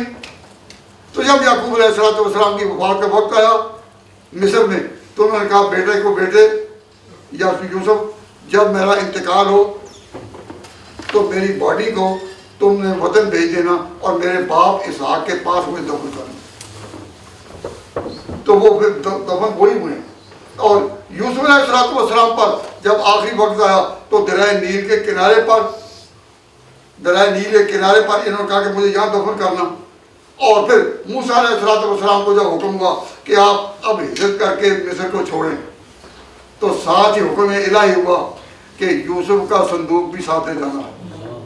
تو وہ یوسف جو کنویں سے نکلنے کے بعد مختلف مدارج سے نکلتے گزرتے یہاں پہنچے تھے، اب دوبارہ وہ جا رہے ہیں۔ تو ان سب میں ایک ربط ہے ان سارے واقعات میں۔ تو میرا تو خیال یہ تھا کہ یہ ساری بات پوری ہو جائے گی، لیکن پوری نہیں ہو سکی، یہاں تک کہ حضرت یعقوب علیہ السلام 93 آدمیوں کا قافلہ لے کر مصر آئے۔ ابھی وہ مصر پہنچے نہیں تھے، کہتے یوسف علیہ السلام پہلے نکلے ہیں۔ کیوں؟ باپ آ رہا ہے۔ اگر بیٹا شاید مصر ہو کر یہاں بیٹھا ہے اور باپ اس میں داخل ہو آ کر، تو باپ بیٹے نے پھر بھی ملنا ہی تھا۔ لیکن حضرت یوسف علیہ السلام کی سیرت کا نہایت روشن پہلو یہ ہے کہ وہ باپ کے استقبال کے لیے نکلے۔ ساتھ ان کے 4,000 سپاہی سلامی دینے والے تھے۔ بادشاہ نے حکم دیا عزیز مصر نے، اب جو مہمان آ رہا ہے، تو میں جو کہ عزیز مصر ہوں، اب 4,000 فوجی یا سپاہی یا جو بھی تھے انہوں نے آ کر سلامی دینی ہے۔ تو جب یوسف علیہ السلام نے مصر کے اندر نہیں، مصر سے باہر ہو کر باپ کا استقبال کیا، اس سے پتہ چلا کہ ماں باپ کا درجہ کیا ہے، کہ مصر کا بادشاہ ہے، لیکن فوجیوں نے دیکھا، درباریوں نے دیکھا کہ پہلی دفعہ یہ موقع ہوا ہے کہ بادشاہ کسی کے استقبال کے لیے جا رہا ہے۔ ابھی سب کو پتہ نہیں چلا کہ باپ آ رہا ہے، لیکن جب حضرت آئے اور آ کر حضرت یعقوب علیہ السلام اور یوسف کی ملاقات تو وہی ہو چکی تھی باہر، لیکن جب آ گئے تو پہلا اعلان کیا، مطلب یہ جس کو ہم اپنی زبان میں کہیں اب امیگریشن کے کچھ قواعد تم پر نہیں، ان کا ادخلوا مصر، اب تم مصر میں آؤ، جہاں چاہو پھرو۔ اس قید کے زمانے میں جب کہ کھانے کو نہیں ملتا تھا، ایک شاہ مصر بلاتا ہے اور ایک قوم کہتا ہے اب تم جائے چاہو۔ اس کا معنی یہ تھا اب باہر کے آئے ہوں کے کوئی قواعد تمہیں یہاں نہیں روکیں گے، یہ تمہاری اپنی جگہ ہے، جہاں چاہو پھرو، مطلب یہ کہ اب واپس نہیں جانا۔ تو جب یہ جلال دیکھا تو حضرت یوسف علیہ السلام نے اس وقت بھی تخت کو نہیں چھوڑا، تخت پر بیٹھے آئے تو کہا اپنے ماں باپ کو کہ آپ بھی یہاں آئیں۔ تو حضرت یوسف نے ماں باپ کو تخت پر کیوں بلایا؟ تعظیم کے لیے. خود نیچے نہیں اترے کہ خود اگر نیچے اترتے تو حضرت یوسف کا تو تواضع ظاہر ہوتی. تواضع ہے کہ انہوں نے تواضع کیا ہے، لیکن یہ نہیں پتہ چلتا تھا کہ ماں باپ کا مقام کیا ہے. حضرت یوسف نے اپنا مقام تو وہی رکھا جو وہاں بیٹھے ہوئے تھے، ماں باپ کو وہاں بلایا. وَرَفَعَ أَبَوَيْهِ عَلَى الْعَرْشِ، قرآن نے کہا کہ انہوں نے اوپر بلایا. تو جب یوسف علیہ السلام نے ماں باپ کو وہاں بلایا، اس سے پتہ چلا کہ ایک طریقہ عزت کا یہ ہے کہ اس کو اونچا کرو. والدین جب اونچا ہو گئے تو خدا کا ایسا جلال چمکا، اچانک 11 کے 11 بھائی سیدھے میں گر پڑے. وہ سیدھا کیا تھا؟ اللہ کے جلال کو تھا. اے اللہ، تیرے جلال کی شان اور تیرے جمال کی شان، تو جب اپنا جلال دکھائے تو کس طرح حالات تو نے بدلے کہ وہ بھائی جنہوں نے یہ کیا اب وہ سیدھے میں گر گئے 11 بھائی. اور پھر ماں اور باپ وہ بھی سیدھے. ماں باپ کا سیدھا شکر کا تھا کہ آج ہم یوسف کو بھی مل رہے ہیں، بنیامین کو بھی مل رہے ہیں، وہ شکر کا سیدھا تھا. اور وہ جو بھائی تھے ان کا بھی اللہ کی عظمت کو، اس کے جلال کو جب سارے گر پڑے، اس وقت حضرت یوسف علیہ السلام نے کہا ابا جان، آج تو وہی خواب جو میں نے بچپن میں دیکھا تھا، رأیت الشمس والقمر، میں نے دیکھا 11 ستارے اور سورج اور چاند، رأیتہم لی ساجدین، میرے آگے سیدھے پڑے ہوئے. یہ تو تعبیر آ گئی اسی بات کی. اس وقت حضرت یوسف علیہ السلام نے جو دعا کی، ولی اے فاطر السماوات والارض، اے زمین و آسمان کو پیدا کرنے والے، وہ آپ ذرا اس تصور میں ذرا غور کریں، ان حالات میں تو انسان کی روح کہاں پڑتی ہے کہ یا اللہ، جب تو اپنا جلال دکھاتا ہے، جب تو اپنا جلال دکھاتا ہے تو بادشاہوں کا انداز، بادشاہوں کی زندگی کروٹیں. اور یوسف علیہ السلام کا ایک خطبہ ہے بڑا عجیب.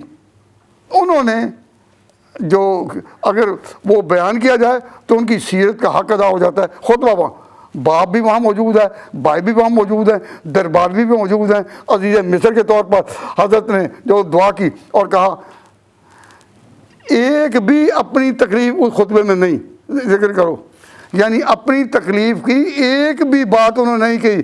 انہوں نے تکلیف کی بجائے اللہ کا شکر کیا. میں اس خدا کا شکر ادا کرتا ہوں اخرجنی من السجن، جس نے مجھے جیل سے نکالا. تو مصیبت کا ذکر نہیں کیا، انعام کا. تو پیغمبرانہ سیرت ہے کہ اللہ تعالیٰ جس مصیبت کو انعام سے بدل دے، جس تکلیف کو آرام سے بدل دے. تو پیغمبر تکلیف کا ذکر نہیں کرتے، آرام کا ذکر کرتے ہیں، زحمت کا ذکر نہیں کرتے، رحمت کا ذکر کرتے ہیں. تو یوسف علیہ السلام نے اپنی تکلیفوں کا یا انعامات کا آغاز کہاں سے کیا؟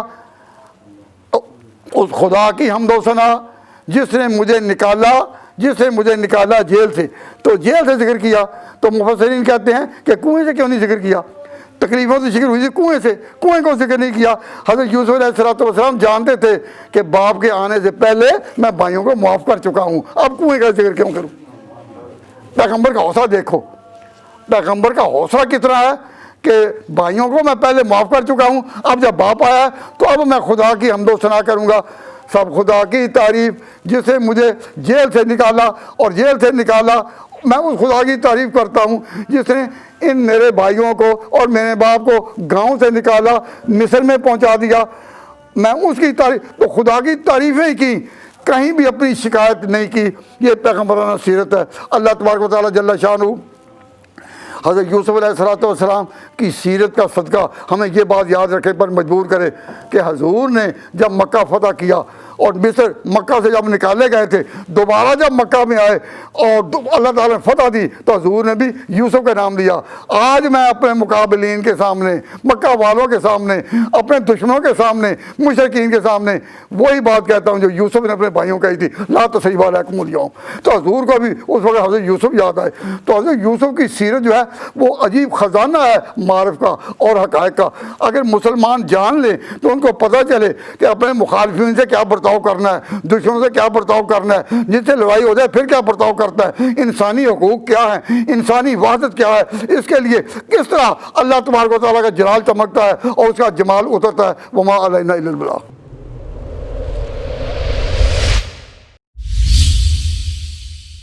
میرا پروردگار بڑی باریک تدبیریں کرتا ہے، بڑی باریک تدبیریں. تو باریک تدبیریں کیا ہیں؟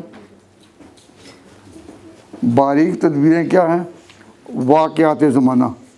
دنیا میں جو کچھ ہو رہا ہے، جو واقعات چل رہے ہیں، جو جنگیں ہو رہی ہیں، جو امن ہو رہا ہے، جو دوستی ہو رہی ہے، جو شادیاں ہو رہی ہیں، جو ماتم ہو رہے ہیں، دنیا میں جتنے بھی یہ واقعات ہیں، ان واقعات کے درمیان ایک بڑا لطیف، بڑا ہی باریک ایک ربط ہے۔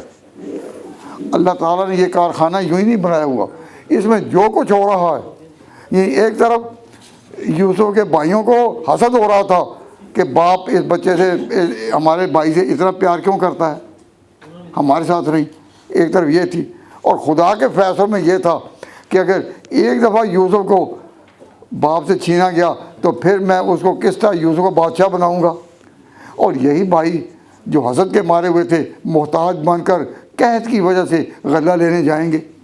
تو یہ ساری باتیں میں ایک باریک ربط پہلے سے تھا۔ ابھی یوسف بھی پیدا نہیں ہوئے ہوں گے، یعقوب علیہ السلام بھی پیدا نہیں ہوئے ہوں گے، تو اللہ تعالیٰ کے ہاں پہلے سے یہ تھا کہ کیسا ہوگا۔ اس کو کہتے ہیں کہ اللہ تعالیٰ نے اس دنیا میں جو واقعات لانے ہیں اور جو واقعات بنانے ہیں، ان سب کے درمیان ایک بڑا باریک ربط ہے، اور اس باریک ربط کی بنا پر خدا کا نام ہے لطیف۔ لطیف کا معنی نہایت باریک چیز میں جا کر ربط قائم کرنے والا، جیسا خدا کہتے ہیں علیم ہے، خالق ہے، مالک ہے، رازق ہے، اس طرح خدا کا ایک نام ہے لطیف۔ تو لطیف کا معنی یہ کہ اعمال اور نتائج اعمال میں کیا ربط ہے۔ دنیا میں جو کچھ ہو رہا ہے وہ اعمال ہیں، لیکن ان کے نتائج کہاں ہیں؟ جب وہ یوسف کو کنویں میں گرا رہے تھے، اس کے نتائج مصر میں تھے۔ تو دانا آدمی کون ہوتا ہے؟ جو اعمال اور نتائج اعمال میں کسی ربط کو جان لے، کسی ربط کو، ایک ربط ہے جو خوشیوں اور غمیوں میں جو ربط ہے، خوشیوں اور غمیوں میں جو ربط ہے اس کو پہچان لے۔ کسی عمارت کے بننے میں جو ربط ہے، لیکن اللہ کے ہاں وہ وقت پہلے سے طے شدہ ہے جب وہ عمارت گرے گی۔ بچے کی پیدائش پر خوشیاں منانے والے مبارک ہو، وہ منا رہے ہیں، لیکن اللہ کے علم میں ہے ایک وقت آئے گا یہ بچہ بھی مرے گا، جوان مرے گا یا بوڑھا ہو کر، یہ تو خدا کو پتہ ہے، لیکن تو یاد رکھو جو پیدا ہوا مرنے کے لیے اور جو عمارت بنی گرنے کے لیے، اعمال نتائج اعمال سے فارغ نہیں، ان دونوں میں ایک بڑا لطیف ربط ہے۔ تو یہ کس نے کہا؟ حضرت یوسف نے اپنے خطبے کے آخر میں جب سارے آئٹم بند کیے، اپنا خطبہ دیا، تو پھر کہا ان ربی، بے شک میرا پروردگار، لطیف لما یشاء، جو اس کی مشیت میں ہونے والے واقعات ہیں ان کو بہت باریکی سے جاننے والا ہے۔ تو جو باریکی سے جاننا ہے، اس کے لیے واقعات کیا ہیں؟ عربی زبان میں جو چیز واقع ہو نا، جو چیز واقع ہو اس کو کہتے ہیں احادیث۔ حادث کا معنی ہوتا ہے جو چیز پیدا ہونے والی ہے، تو احادیث دنیا کے پیدا شدہ واقعات احادیث ہیں۔ تو اللہ تعالیٰ نے جہاں بڑے بڑے خاندانوں کا ذکر کیا، بڑے بڑے بادشاہوں کا ذکر کیا، بادشاہی کا پتہ دیتے ہیں تختے گور کے، اور اس کو ربط اور اعمال کے ساتھ نسبت دی، تو اس وقت اللہ تعالیٰ قرآن پاک میں کہتے ہیں کہ ہم نے اس قوم کو جعلناہم احادیث، جعلناہم احادیث، ہم نے ان کو واقعات بنا دیا، ومزقناہم کل ممزق، بالکل اس کو زیرہ زیرہ کر دیا، مزقناہم کل ممزق۔ تو احادیث کا معنی ہے واقعات۔ اور اس کے لیے یہ جانیے کہ جو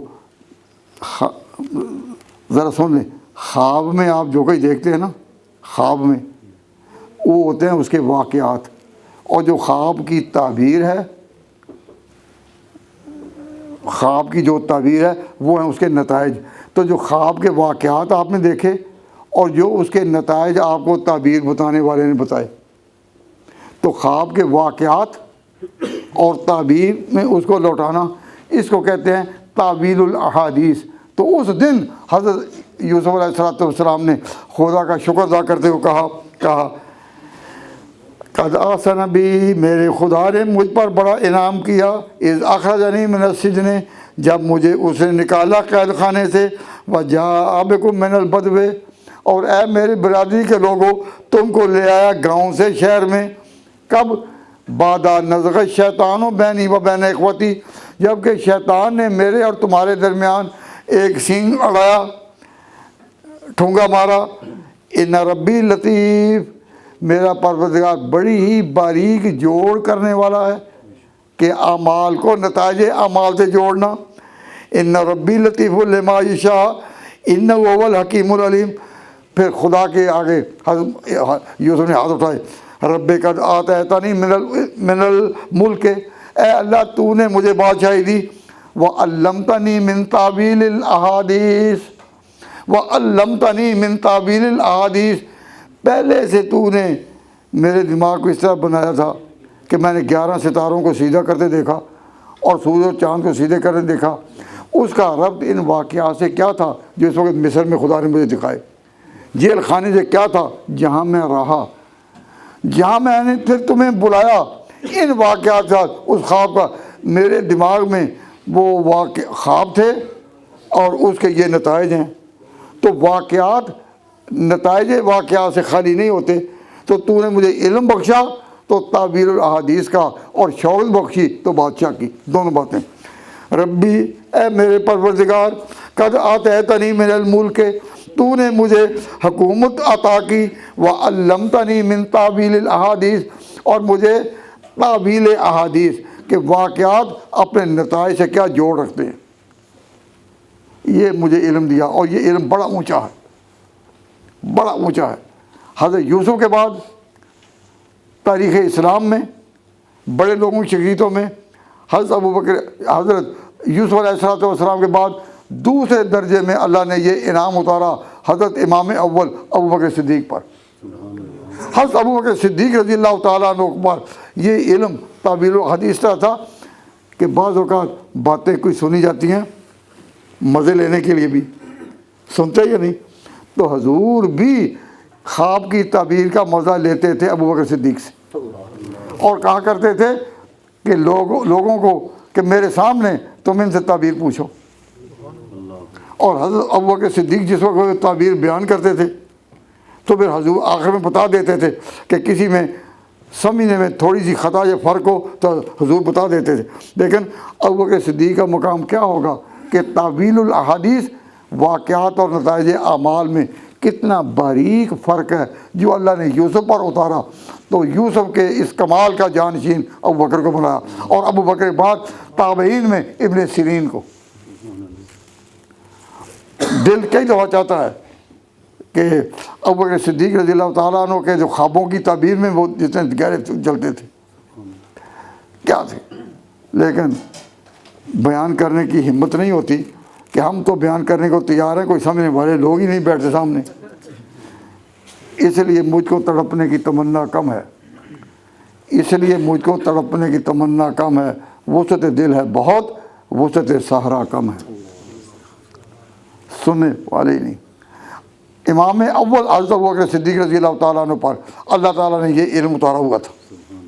تو اس وقت یوسف خطبہ دے رہے ہیں، رب اے پروردگار، تو نے عطا کی مجھ کو حکومت، وعلمتنی من تعویل الاحادیث، اور مجھے یہ پھیر جو ہے اعمال اور نتائج اعمال کا، اور دنیا میں جتنے بھی واقعات ہیں، جیسا میں نے کہا، جو پیدا ہوا مرنے کے لیے، جو عمارت بنی گرنے کے لیے، جو شوکت بنی اجڑنے کے لیے، اللہ تبارک و تعالیٰ جل شانہ کی ان حکمتوں کو اور ان کی باریکیوں کو یوسف جانے یا ابوبکر صدیق جانے یا ابن سیرین جانے۔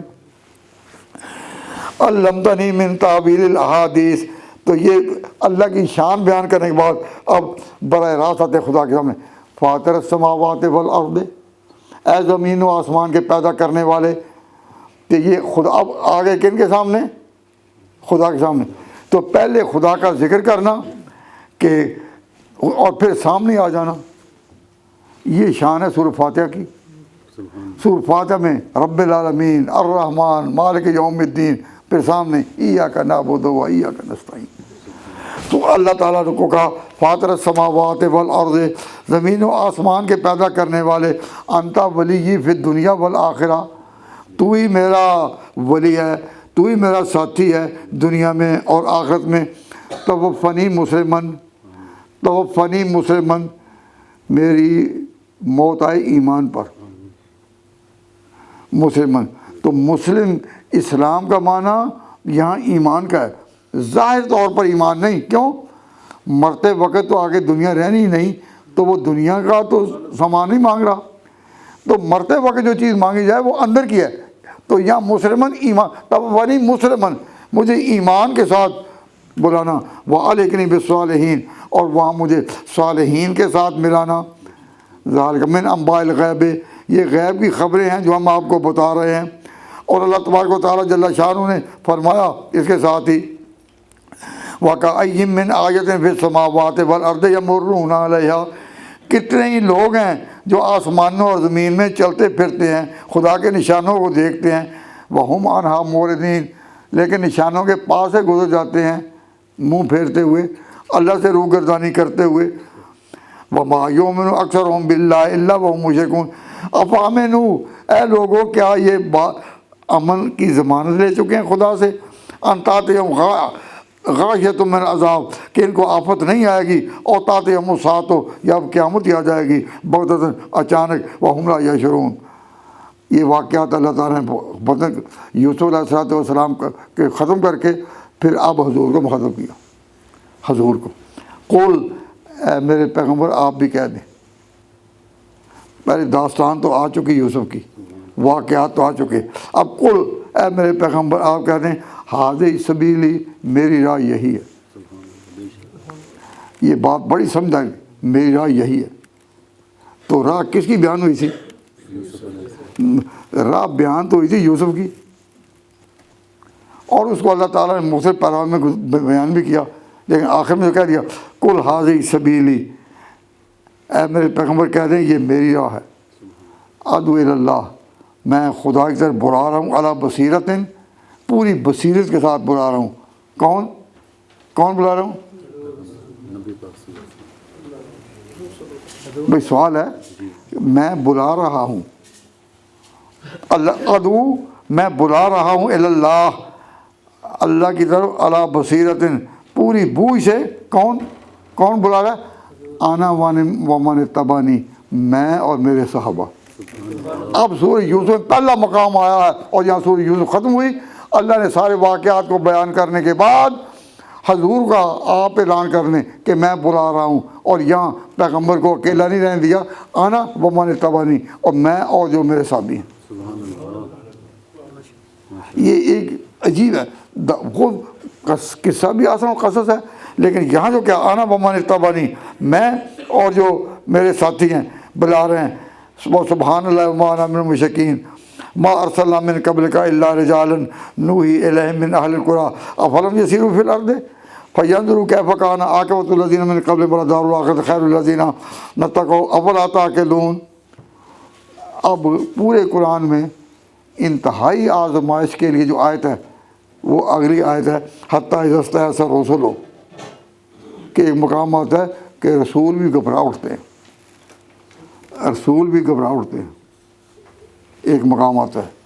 تو ایمان والو، یقین والو، سمجھو کہ زندگی کی مشکلات بہت ہیں، زندگی کروٹیں بہت ہیں، مصائب بھی بہت ہیں، لیکن ایک ایسا مقام بھی آتا ہے مومنین کے سامنے، اور ایسا نازک مقام کہ فرمایا حتیٰ اذا استیأس الرسل، کہ رسول بھی نا امیدی کے قریب پہنچ جاتے ہیں۔ اس وقت پہ خدا کی رحمت کس طرح آتی ہے؟ جس طرح اللہ تعالیٰ نے یوسف پر اپنا جلوہ ڈالا۔ تو اس بات کو سمجھنے کے لیے ہم حضرت یوسف علیہ السلام کے قصے سے تو فارغ ہو چکے، لیکن جو بات جو سمجھنے والی ہوتا ہے وہ یہ کہ قرآن پاک میں صرف کمانڈمنٹس ہی نہیں ہیں۔ کمانڈمنٹس کیا کہتے ہیں کہ کچھ چیزیں ہیں کہ this you have to do and this not to do, یہ کرنے کی، یہ نہ کرنے کی۔ تو عام لوگ سمجھتے ہیں قرآن میں کمانڈمنٹس ہی ہیں، احکام ہیں، یہ کرنے کے اور نہ کرنے کی، لیکن یہ جو باتیں آپ نے آج سنی یہ کیا ہیں؟ یہ کرنے نہ کرنے کی باتیں نہیں، یہ ہیں خدا کی حکمتیں، خدا کی حکمتیں جو وہ واقعات میں اتارتا ہے. تو خدا کی حکمتیں سوچو، سنو اور سمجھو تو اندر ایک نور محسوس ہوگا. لیکن جب حکمتوں کو نہ سنو اور کہو نہیں قرآن کیا ہے بھائی یہ کرو یہ نہ کرو، یہ کرو یہ نہ کرو، تو اللہ تعالیٰ نے کہا تو یہی ہے کہ یہ کرو یہ نہ کرو، لیکن ان کے ساتھ اپنی حکمتیں ایسی اتاری ہیں کہ ہر حکمت میں لذت ہے اور ہر لفظ میں ایک آواز ہے. اللہ تبارک و تعالیٰ جل شانہ اس کو سمجھنے کی توفیق عطا فرمائے. لیکن نصیحت جو ہے اس میں وہ یہ کہ جس طرح وہ جاہل مولوی صاحب کہہ رہے تھے نا کہ اگر کسی کو کعبہ کی دعائیں یاد نہیں تو گالی دینی شروع کر دے. ایسی جہالت جب تک قوم میں رہے گی، اور اس کو صرف علماء نہ ٹوکیں، عوام بھی ٹوکیں. مثلا ایک بات کہہ کر میں بات آپ سے ختم کرتا ہوں. بھائی آپ نے یہ باتیں سنی کس سے؟ مجھ سے. تو آپ اپنے جی میں تو کہتے ہوں گے کہ یہ قرآن کی جو باریکیاں ہیں اللہ تعالیٰ نے بیان کرنے کا موقع دیا، آپ کو سننے کا موقع دیا. لیکن میں ایک عاجزی اپنی بتاتا ہوں. عاجزی کیا ہے کہ کوئی بڑے سے بڑا، میں تو کچھ نہیں، لیکن بڑے سے بڑا عالم بھی ہو، وہ بغیر کسی ہتھیار کے، بغیر ہوائی جہاز کے اڑ سکتا ہے جس طرح مکھی اڑتی ہے؟ مکھی کو اڑنے کے لیے کوئی ہوائی جہاز چاہیے؟ نہیں. اور مجھے اڑنے کے لیے ہوائی جہاز چاہیے. ہم بھی اڑتے ہیں لیکن ہوائی جہاز کے ساتھ. اب آپ ہی دل سے پوچھیں کہ مکھی کا درجہ زیادہ ہے یا میرا؟ مکھی اڑتی ہے بغیر کسی کی مدد کے، اور میں ہوائی جہاز کے بغیر نہیں اڑ سکتا. تو اب اس کا جواب کیا ہے؟ اس کا یہ کہ پیدا کرنے والے نے مکھی کی فطرت ایسی بنائی اڑتی ہے، میری فطرت ایسی بنائی کہ میرا خود نہیں اڑتا، میرا دماغ اڑتا ہے. ہم دماغ کے ساتھ سوچتے سوچتے ان بلندیوں تک پہنچتے ہیں جن بلندیوں کو خدا ہی اپنے اسرار میں جانتا ہے. ہم تو عاجز ہیں، کچھ نہیں، نادان ہیں. لیکن امام غزالی، امام راضی کا دماغ کہاں کہاں اڑا. مکھی کے پر اڑتے ہیں، ان کا دماغ اڑتا ہے. اور ہر کسی، تو اس کو کہتے ہیں فطرت. اب مچھلی تیرتی ہے، مچھلی تیرتی ہے اور آپ نہیں تیر سکتے. تو اب مچھلی افضل ہے یا یہ؟ لقد خلقنا الانسان فی احسن تقویم افضل انسان ہے. قرآن کہتا ہے لقد خلقنا الانسان فی احسن تقویم. اگر مچھلی تیرتی ہے اس کی فطرت ہے، مکھی اڑتی ہے تو اس کی فطرت ہے. تو ہر ایک کی فطرت بنائی ہے نا. اب جو بات ہے غور طرف ایک چھوٹی سی، پھر ابھی ہم بات ختم کریں گے اور آپ ادھر ہوں گے. اچھا نہیں، وہ یہ کہ مکھی کی فطرت اور ہے اور مچھلی کی اور ہے اور انسان کی اور ہے. ان کا کوئی مقابلہ ہو سکتا ہے؟ نہیں. کسی نے پوچھا تھا کہ عقل بڑی یا بھینس، عقل بڑی ہے یا بھینس؟ اس نے کہا یہ کوئی مقابلہ ہے؟ عقل اور بھینس کا مقابلہ ہو سکتا ہے؟ نہیں. تو اللہ تعالیٰ نے ہر ایک کو فطرت دی. اب ایک جن تھا، جن نے ایک پیغمبر کو، سلیمان علیہ السلام کو، جن نے کہا حضرت آپ کہہ رہے ہیں کہ ملکہ بلقیس کا تخت میں آپ کے سامنے لاؤں، میں لاتا ہوں. آپ کے اس تخت سے اٹھنے کے بعد یوں ہی آپ یہاں اٹھیں گے دیکھیں گے تخت میں لے آتا ہوں. کس نے کہا؟ ایک جن نے. ایک اور شخص بھی جس کو اللہ تبارک و تعالیٰ نے علم الکتاب بتایا تھا، کوئی راز کھولا تھا، اس نے کہا حضرت میں آپ کے آنکھ جھپکنے سے پہلے لے آتا ہوں. اب اگر کوئی جن جا کر لے آئے، جن لے کر آ جائے تو وہ سلیمان سے اوپر ہو سکتا ہے؟ سلیمان تو پیغمبر ہیں. اللہ نے ان کے لیے ہوا متحد کرتی تھی. ہوا یعنی ہوا پر بیٹھ کر یہ جانا چاہیں، ہوائی جہاز نہیں، ہوا جو ہے اس پر یہ ہوائی جہاز کا سفر کرتے تھے سلیمان علیہ السلام. اب سلیمان اگر خود اڑ کر نہیں جاتے، اللہ ہوا پاؤں کے نیچے بچھا دیتا ہے. اور ایک صحابی ہیں ان کے ساتھ بھی ہوا اڑی ہے، بخاری شریف میں واقعہ بھی آتا ہے. صحابہ کے مقامات کو بیان کرنے تو پتہ چلتا ہے. تو اب میں آپ سے پوچھتا ہوں کہ ہوا، یہ جو میں آپ کو جو بتا رہا ہوں کہ اگر جن جو ہے وہ اتنی جلدی تخت لے آئے اور سلیمان کو اتنا بھی پتہ نہ چلے کہ حدود کہاں ہے. جب دربار لگا ہوا تھا تو کہا مالی لا ارل حدودا، میں نہیں دیکھتا حدود کہاں ہے. تو سلیمان کو حدود کا پتہ تھا. تو حدود نے پکار کر کہا حضرت سلیمان کو، حضرت حدود کون تھا؟ ان کا امتی، سلیمان کو ماننے والا. تو جب انہوں نے کہا مالی لا ارل حدودا، حدود کہاں ہے، جب وہ کہہ رہے تھے کہ حدود کہاں ہے، تو سلیمان کو حدود کا پتہ تھا نہیں. لیکن حدود نے صاحب کہا حضرت احد تو بمعلم تو ہت بہی، میں وہ خبر لے کر آیا ہوں جو آپ کے پاس نہیں. ہم ایک ملک میں جا رہے تھے تو وہاں میں نے دیکھا ایک ملکہ ہے اور حکومت کرتی ہے، اور یہ اس کے آگے اس کی باتیں کہیں.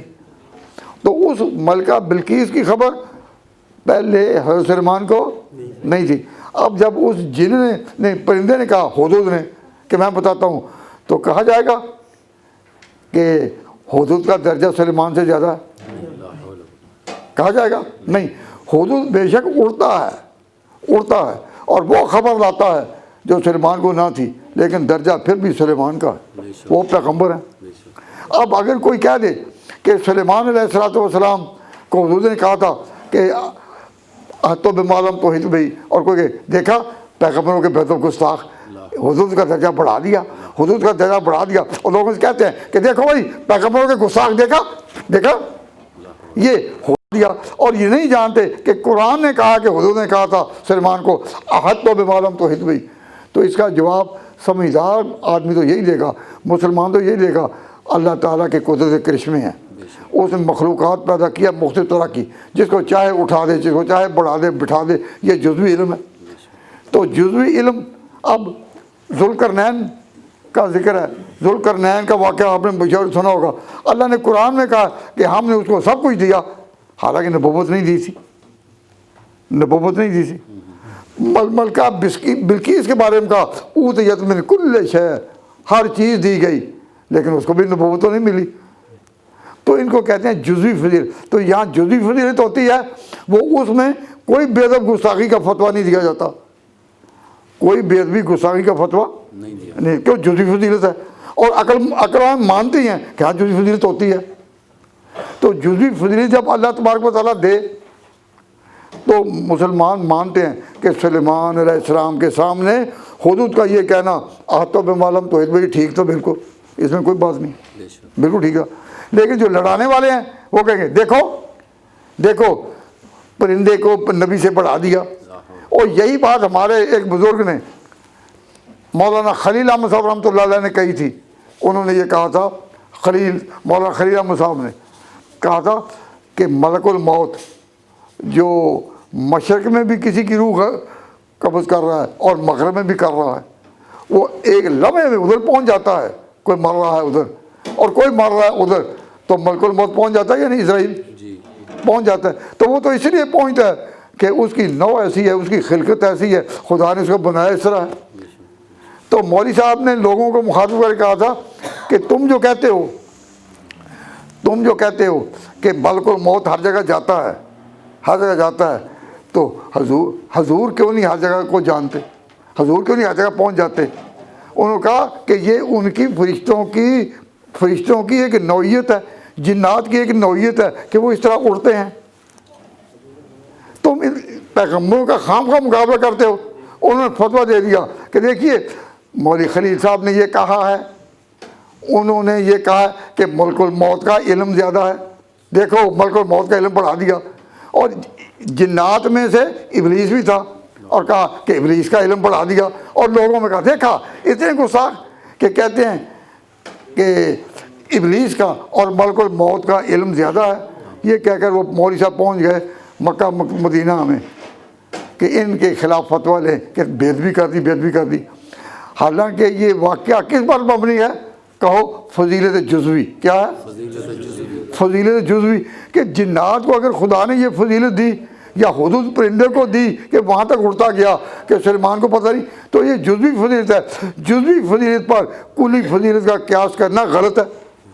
اللہ تعالیٰ نے جو نبیوں سلیمان کو شان دی ہے وہ قطعاً حدود کو نہیں. بلکہ جو شان ان کو دی ہے وہ بھی حضور کو نہیں. تو جزوی فضیلت ہو تو اس کو کہہ دینا کہ یہ کہہ دیا. حالانکہ مولوی صاحب نے یہاں لکھا تھا کہ یہ وسعت علمی، یہ وسعت یعنی اڑنے کی، ملک الموت کو یہ وسعت اڑنے کی، یا ابلیس کو یہ وسعت اڑنے کی، یہ تو اس کا ثبوت ملتا ہے قرآن حدیث سے.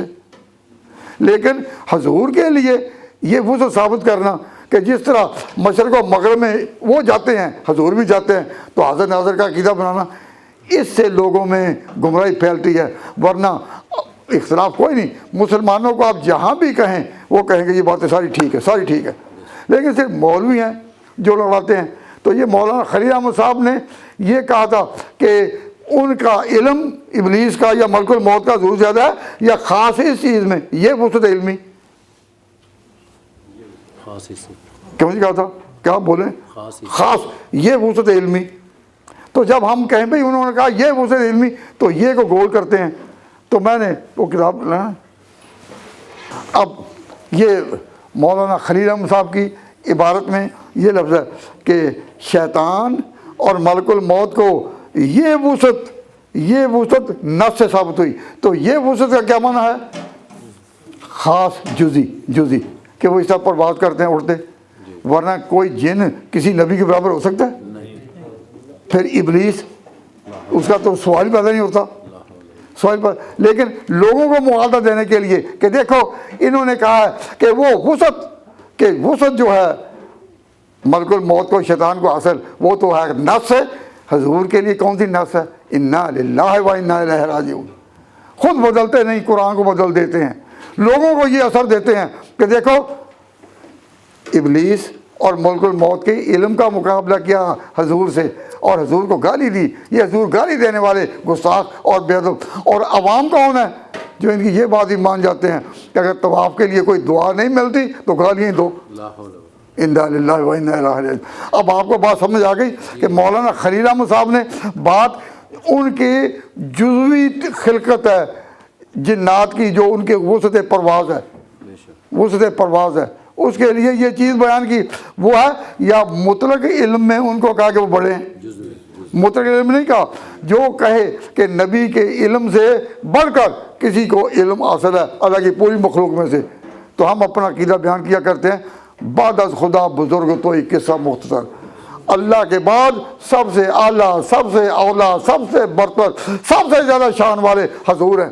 لیکن ان مولویوں کا کیا کیا جائے؟ لوگوں کو اکساتے ہیں کہ دیکھو ملک الموت کو کہہ دیا. اور جاہل لوگ جو ہیں جن کو اتنی تمیز نہیں کہ طواف گالیوں کے ساتھ بھی ہوتا ہے، وہ ساتھ ایسی بات، ہاں ہو توبہ توبہ توبہ، گالیاں.